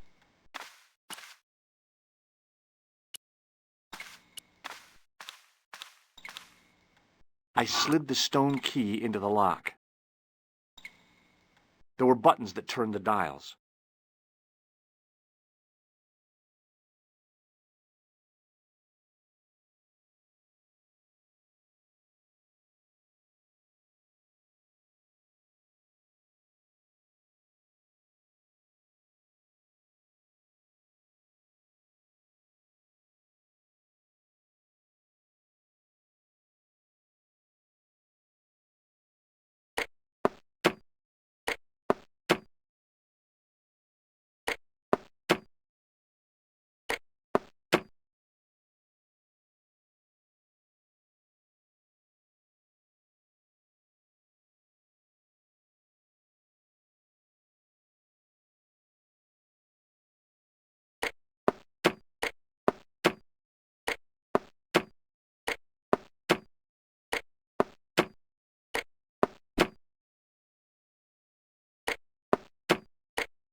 I must have made a mistake.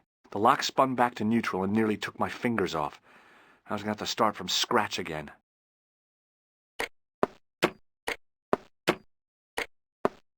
Damn!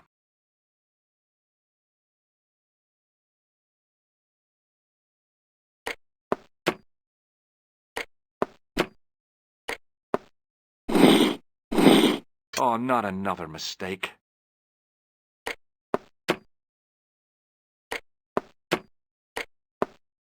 Wrong again, Stobart.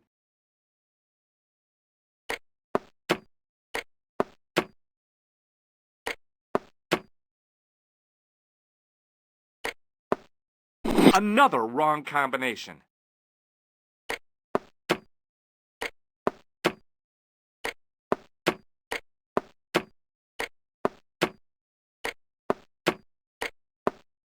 Damn!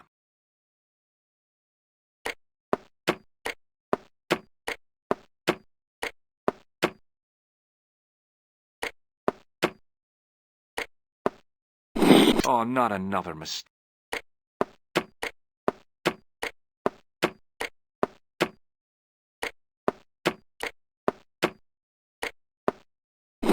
Wrong again.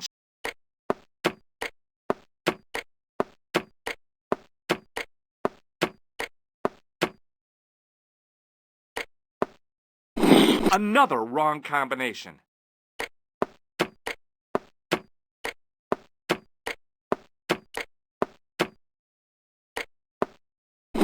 Damn!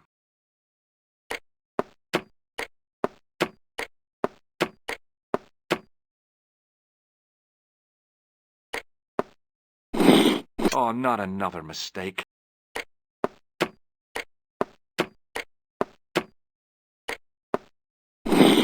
Wrong again.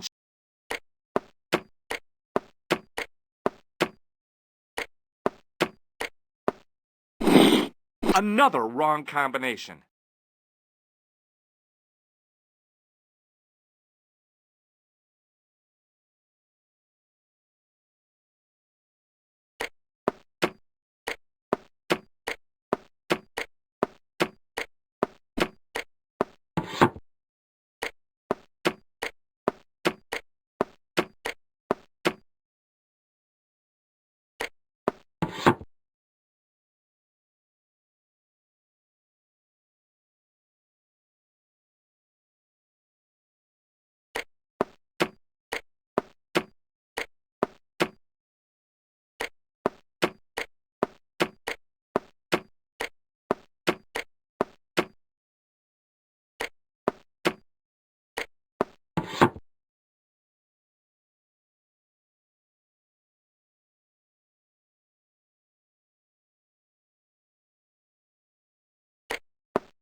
Oh, yes! Bonus points for that, I hope. I knew the old Stobart fingerwork wouldn't let me down.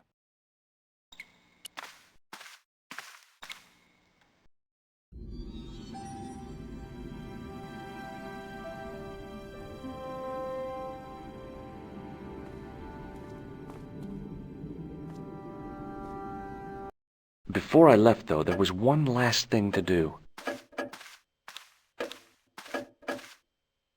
You won't be needing that replacement piece anymore, Countess. I found it with the children. You'll probably want to be alone for a while. I'll be out in the garden with Lopez.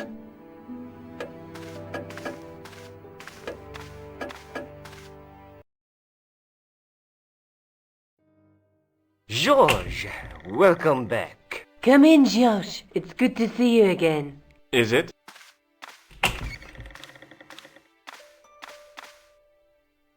Sure. What did you find in Spain? Without Andre, we wouldn't have got this far, George. Yeah, I know. The clues led to an underground chamber at the bottom of a well. The Templars had left a tapestry showing a chessboard. The white pieces were vastly outnumbered. There was a stream running across the board, and a Templar knight on a horse. Does it mean anything to you, Andre? No, nothing. Maybe we should tell Andre what else you found, George. There's a map and a Latin inscription to the west at the edge of the world. George found that in a cave in Syria. Yeah, where the assassin almost killed me. Then we've got the burning of Jacques de Molay and the date, 1314. From the window of the church in Montfaucon Square, one of the few places where nobody tried to kill me. Then we have the image of a church that George found at the excavation. I don't recall anyone trying to kill you there either, George. And finally we have the tapestry in Spain. Did I mention I almost got killed there? Not yet, but I'm sure you're about to. It was only my cat-like reflexes that saved me from certain death. Cat-like reflexes, eh? And while I was risking life and limb, where were you, Andre? Getting your glasses fogged up over an Etruscan vase? That's enough, boys. Can we get back to saving the world? Of course. My apologies. He started it. Well, the Latin phrase are the words of Julius Caesar. He was describing the island of Britain. Are you sure? The map didn't look much like Britain. How come Caesar described Britain as being at the edge of the world? To the Romans, the Mediterranean was the center of the universe. Britain was a remote, unfriendly place, inhabited by blue-painted savages. It hasn't changed much. They've stopped painting themselves blue. Except when they go to a football match. They used an extract from a plant called woad, Icetis tinctoria. The Scots were using it until fairly recently in their wars with the English. Fairly recently? I don't recall the Scots being at war with the English. How recently are you talking about? I believe William Wallace's men used it in the 13th century. They might well have been using it as late as... You can't remember, can you? 1314. Ah, we're back onto that, are we? Andre, what is it? What do you mean? 1314 in Scotland. The Battle of Bannockburn. That would explain the stream on the chessboard. That's what a burn is. Right, Andre? As in Bannockburn? Right, George. And it gets better. Tradition has it that the Scots were helped by a shock force of, well, can't you guess? Knights Templar?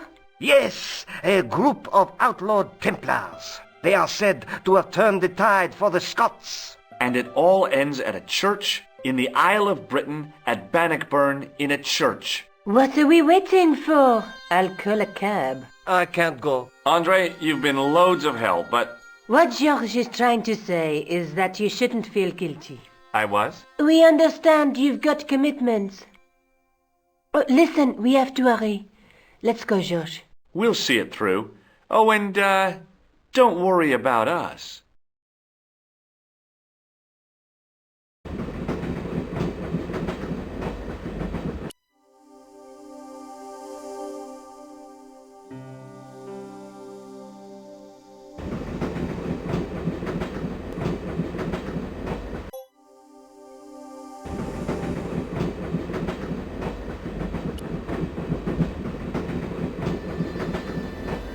Pardon me. She must be deaf. Yes, my dear.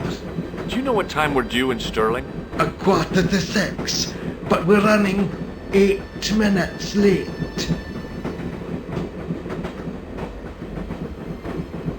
Do you know what this is? Yes, I do. A young friend of mine shook my hand with one just the other day. Yeah? Well, that's outrageous. He should be shot. Perhaps. Still, his intentions were good. I'm sorry that you've been zapped by one of these things. You shouldn't be. Do you know Stirling well? Yes, I do. Is that where you two lovebirds abound? Yeah, It's one of the places we thought we'd stay on our holiday. Be sure to visit the castle, won't you? Oh, I'm sure it's a neat place. But we are not really interested in history, are we, George? No. Would you believe that this clown's nose led us to being on this train tonight? I would indeed. No, honestly, You would? Certainly. You have an honest face. Yep. That's a nose with a history, all right. So you said. Does the name Merlin mean anything to you? Merlin, a master of illusions. Oh, you said Merlin? Then no, nothing.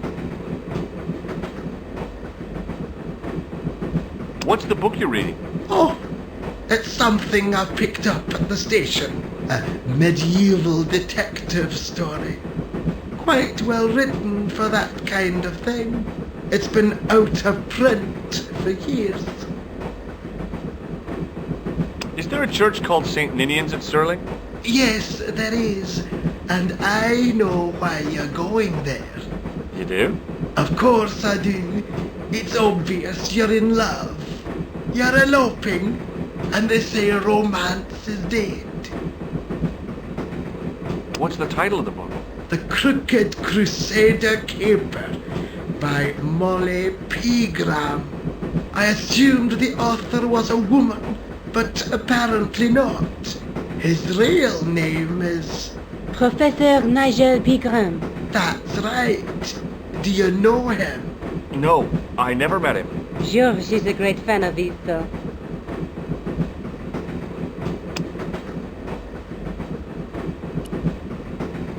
Where are you going, George? Do I need to spell it out? Don't snap at me. If you're going to take a leak, why don't you say so? Okay, I'm going to take a leak. L-E-A-K. Tickets, please. Oh, hi. That's a standard full-price peak return. Don't you have a senior citizen's rail card? I rarely travel by train. My ticket is perfectly valid, is it not? Well, yeah, but you could have saved up to a third of the cost. I do not need to indulge in puffling thriftiness. Blimey, you're a funny old bird and no mistake. Tickets, please, sir. Here.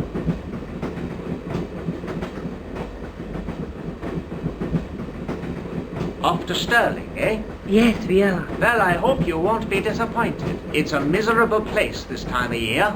Still, there's plenty of pubs and a lovely view from the castle. Thank you.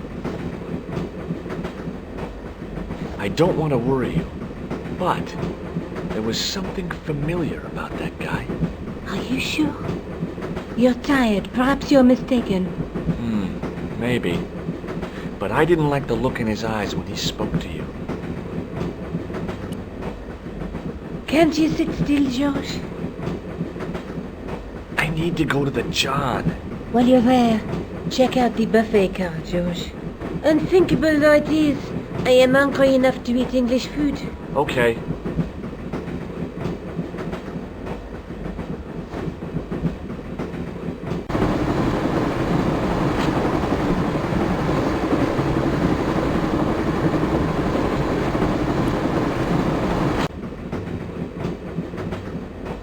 All I could see of the man's face was a massive purple bruise around his eye. I didn't want to wake him. To be frank, without a cold water hose, I didn't think I could wake him. The window seemed to have been sprayed with tiny flecks of froth. You haven't opened that window, pal. Why not? It's freezing out there. The man's face was blotched and unshaven. I guess he'd been traveling all night. Hi! Having a party? No, he says breathless. Come on, join us, Mum. Wait, Basha, wake up, Mum. What's company? His breath was like the outlet from a chemical factory. Excuse me, mate, he's taking a nap, sleeping like a bobby. We'll wake him up when we get to Newcastle. We passed through Newcastle half an hour ago. And I never noticed.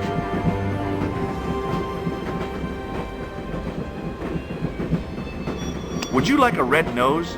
No thanks, pal, I got one of my own. Have you ever seen this man before? Aye, man, he's chalky white and I claim my 10 quid, like. No, he's an international assassin, and he goes by the name Khan. Well, aye, man, but I was close, you know. Do you know what this is? No, man, what is it? It's a hand buzzer. You won't catch me out with that, pal. If I'd wanted to catch you out, I wouldn't have shown it to you, would I? Well, maybe she's my pal. Like a clever double bluff, you know. What is that stuff you're drinking? It smells like gasoline. Right, I'll put hairs in your chest, like. And your eyeballs, too, by the looks of you. See you later. Leave it alone, man.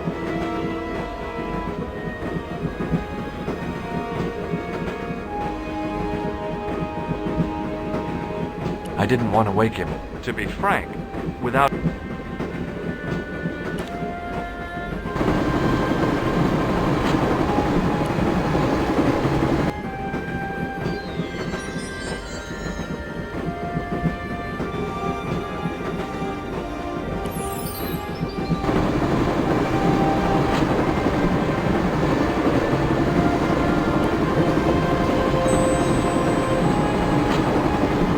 Oh, no.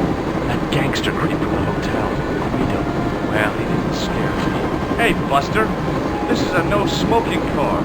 Okay, maybe he did scare me. It got worse. I suddenly realized who the conductor had reminded me of. Eckler. Marquet's brother.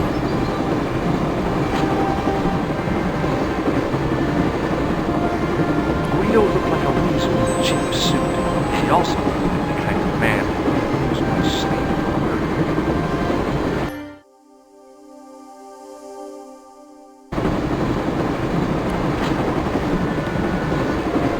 The door was locked.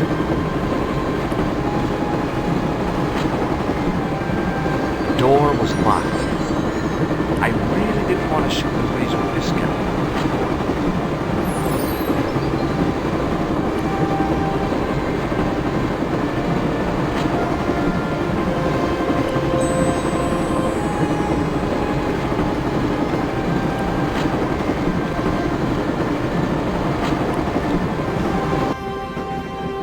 Hey, buddy.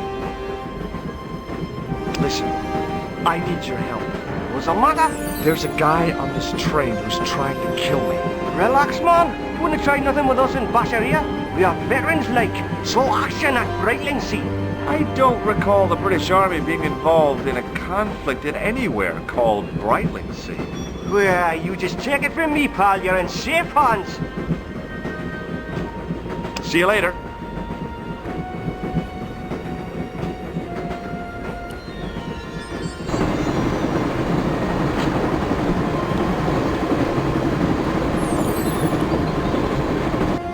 I should have known better than to leave Nico and the old lady alone. Suddenly, the sword of Baphomet took second place to finding the girl I loved.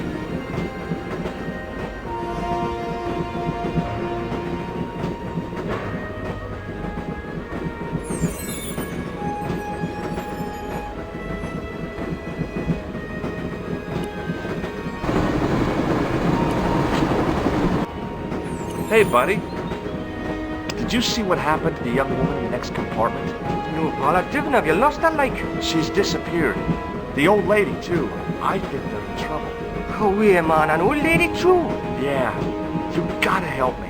Maybe they went to the toilet, like. I don't think so. They never go on their own. Always in pairs, you know. No, she's been abducted. I'm sure. I've got to go look for her. What's stopping you, pal? The conductor. He's not what he seems. You want to avoid him, like? That's about it, yeah. No problem.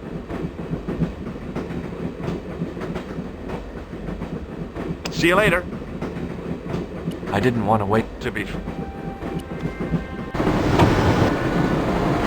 Give it to it, pal. Do a jump. I don't intend to jump. I'm going to climb on top of the train. You're kidding, aren't you? Just watch me.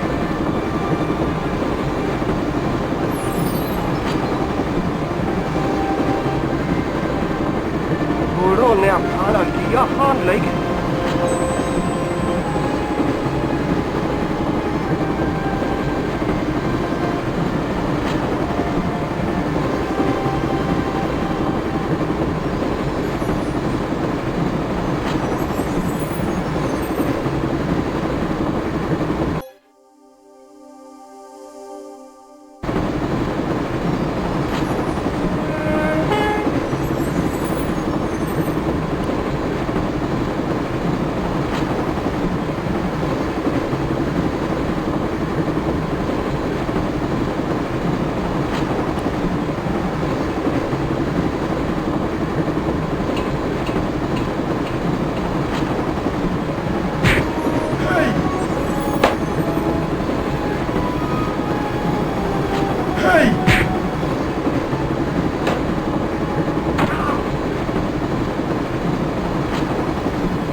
My chance.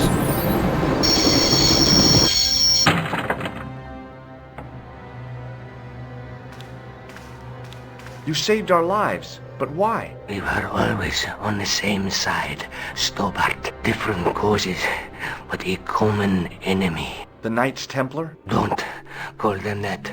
The real Templars were a noble foe. These barbarians have no right to that name. These men are no better than dogs. What are the Neo-Templars after? What is the Sword of Baphomet? Not what you think, my friend. It is a weapon, yes, but one which our enemies will find difficult to wield. A double-edged sword. A power older than Dimolay, older than Solomon. We'll stop them. You and me together. And Nico. No, George. My journey ends soon at the Garden of Paradise. You're talking in riddles.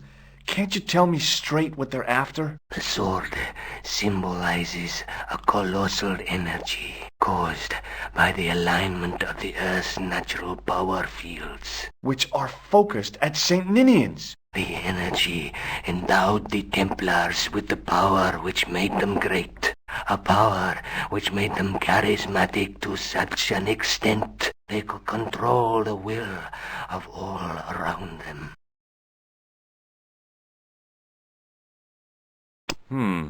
No way.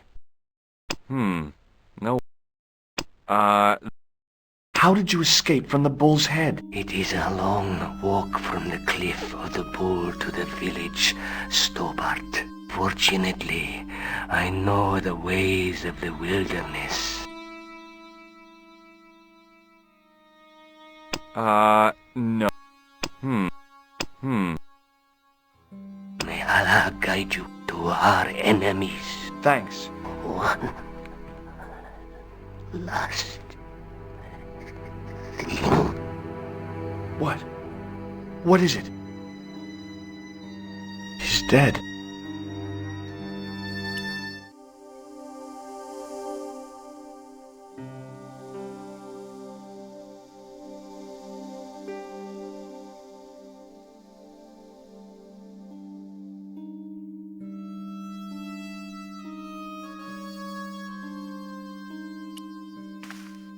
Don't worry. I hadn't forgotten about you. Answer me this instant, George Stobart.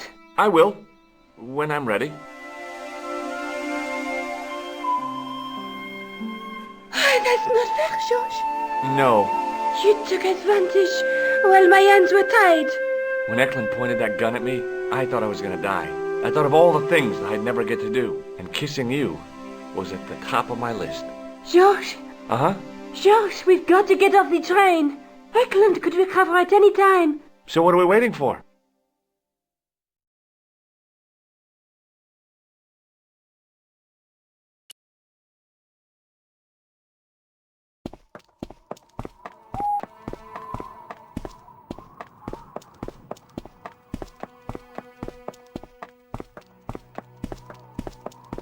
I'd feel happier if we had a gun or something. Khan gave me something. What? His handbag. Oh, great. If we run into any killers, we can give them a good buffeting. Didn't he have any weapons? You don't know the half of it. This bag's full of C4. Wow. Why didn't you say so? Boy, we'll show them now. What's C4? Plastic, George. We're going to shop our way to victory? 2 kilos of plastic explosive. The detonator's broken now. No problem. We'll buy a box of matches somewhere. It doesn't work that way. It takes a small explosion to start the big explosion. Well, that's not much use then. What does that sign say? Apparently during the English Civil War in the mid-17th century, this place was used as an arms dump. Yeah? What happened? Look at the state of this place, George. You work it out. Oh, stray spark? You got it. The tower was the only thing to survive the blast. I hope the explosion didn't destroy the Sword of Baphomet. Do you?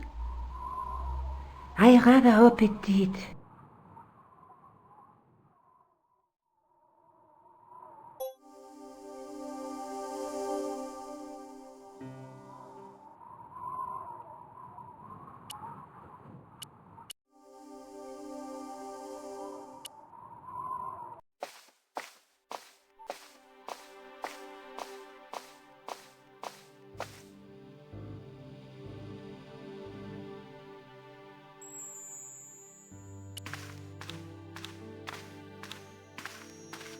Above the carved cross was an indecipherable inscription. For all I knew, it could have been scribed in Gaelic. I tried pushing the panel, but wasn't surprised when it failed to move. Nico? Uh-huh. What are you doing? Committing this inscription to memory. Can you read it? No.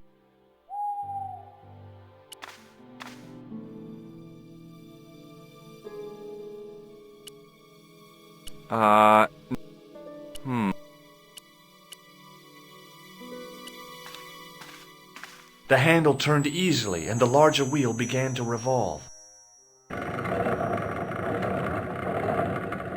Damn! Then the handle came off in my hand. Now that the handle was gone, it was easy to remove the cog and spindle.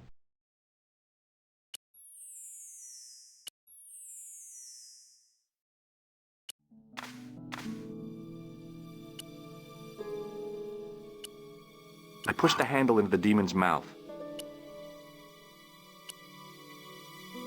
The cog wouldn't fit the demon's nose.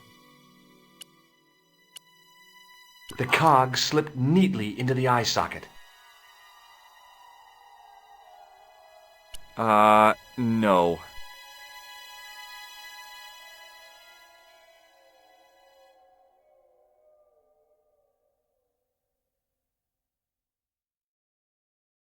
Nico? Uh-huh. What's the point of studying the inscription if you can't read it? Because it could be important. A clue to whatever we're looking for, who knows? I might find someone in Stirling to translate it. We don't have time to go looking for a linguist. No? At least I am doing something positive.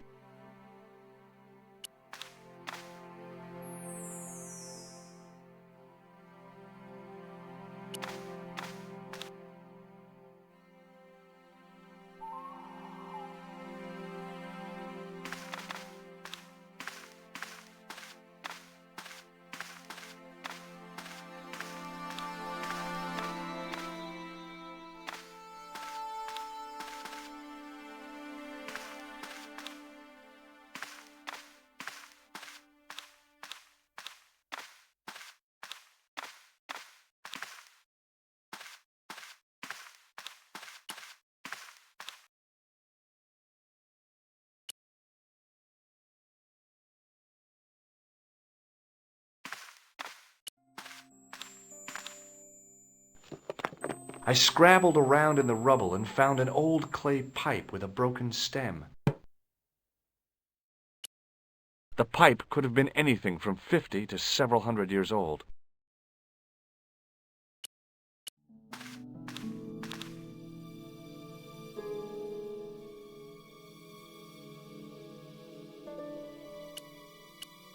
I was sure the clay pipe wasn't meant to fit in there.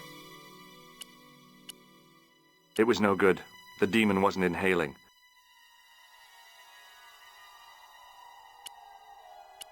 Hmm.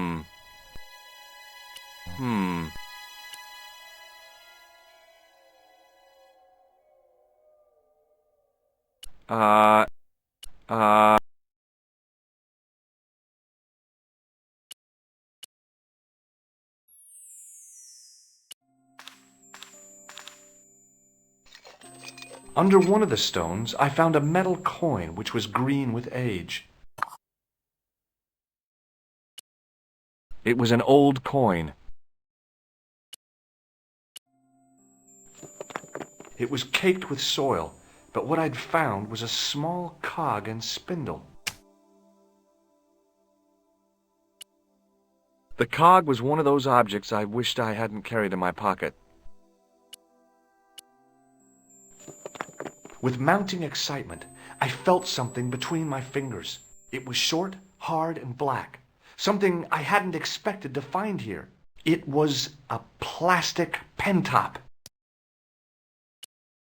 It was a black plastic pen top. I didn't find anything.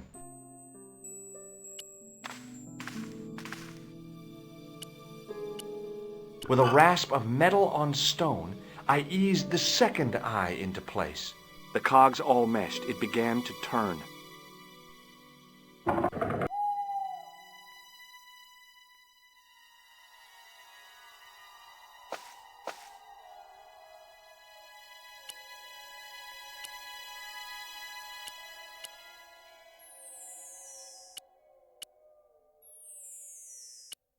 It was the handle from the church tower's winding mechanism.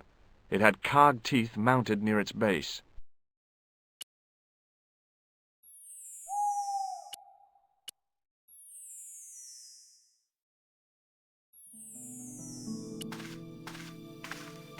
As soon as I saw the flickering torches, I realized the bogus Templars had beaten us to the sword. But where were they now? And why was it so quiet?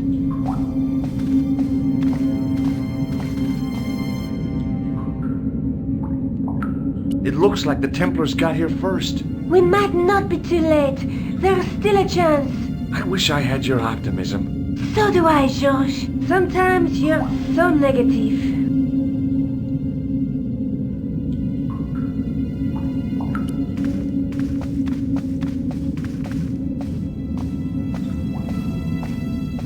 Listen, I can definitely hear chanting. You're right.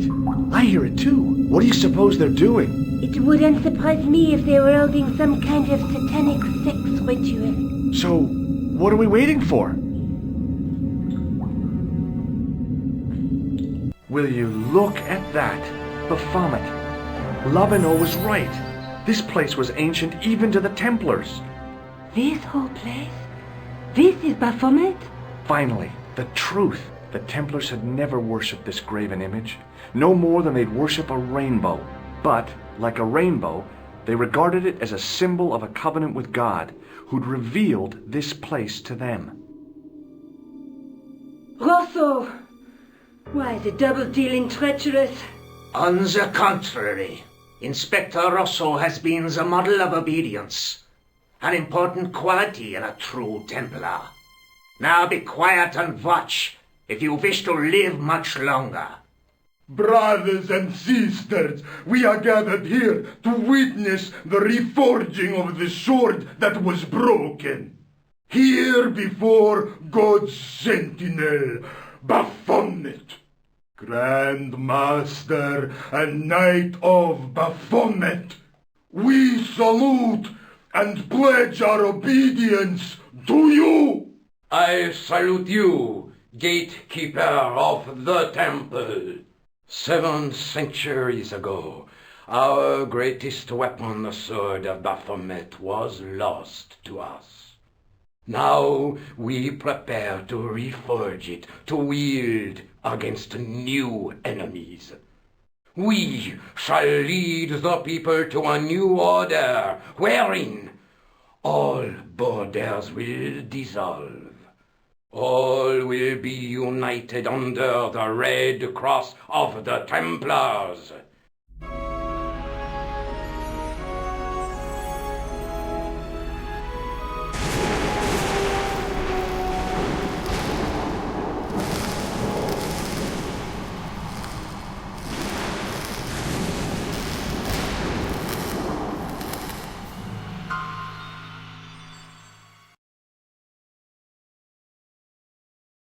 George, we have watched your efforts to stop us with respect. But surely you realize that you have been misled by our enemies. Both of us want a better world. Fortunately, no harm has been done. We need determined, resourceful men like you. Join us, George. Join us in true brotherhood. Yeah. True. Wait. Brothers? What about Marquet? What about Pegram and Klausner? You didn't look on them as brothers, only as failures. 3 men dead, and you don't give a damn. George, you know that sacrifices are necessary. Every great undertaking. Join you. I'll see you in hell first. Ah, George, I had great hopes for you. C'est la guerre. Eklund, kill him.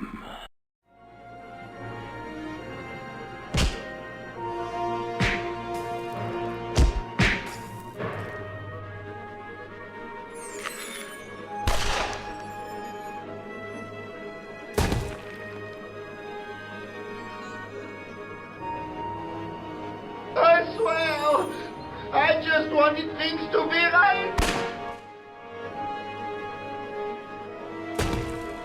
Take them. Kill them. They will not escape. Well, well. If it isn't the great detective and his beautiful assistant, it's going to be a pleasure killing the pair of you. George, what are we going to do?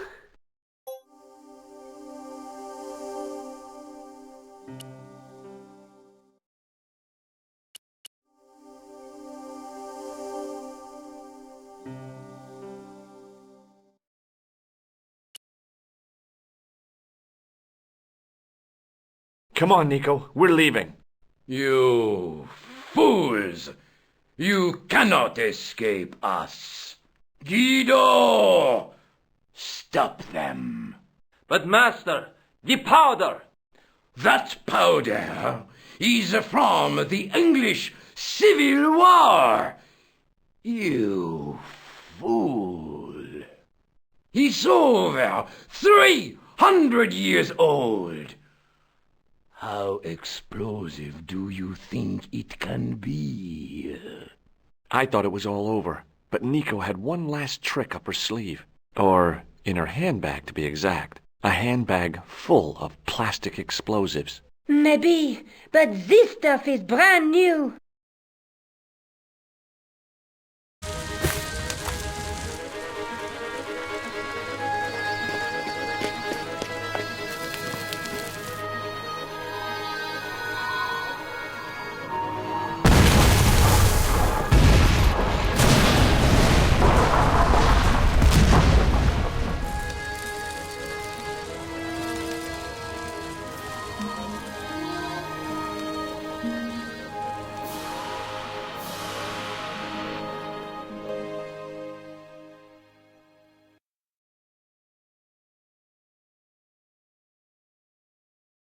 We didn't stay long in Scotland.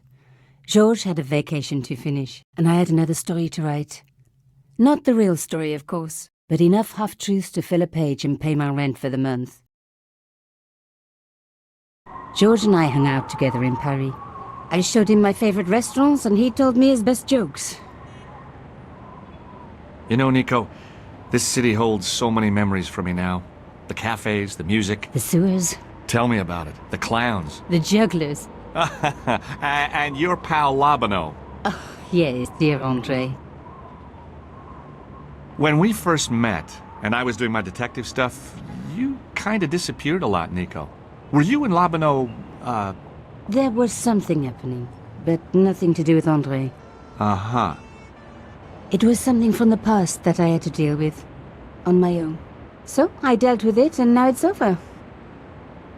Hey, did I ever tell you the one about the old Irish couple in the lottery? No, but I think you're going to. Okay, there's this old Irish couple. They've been married forever, like 50 years, and they win the lottery.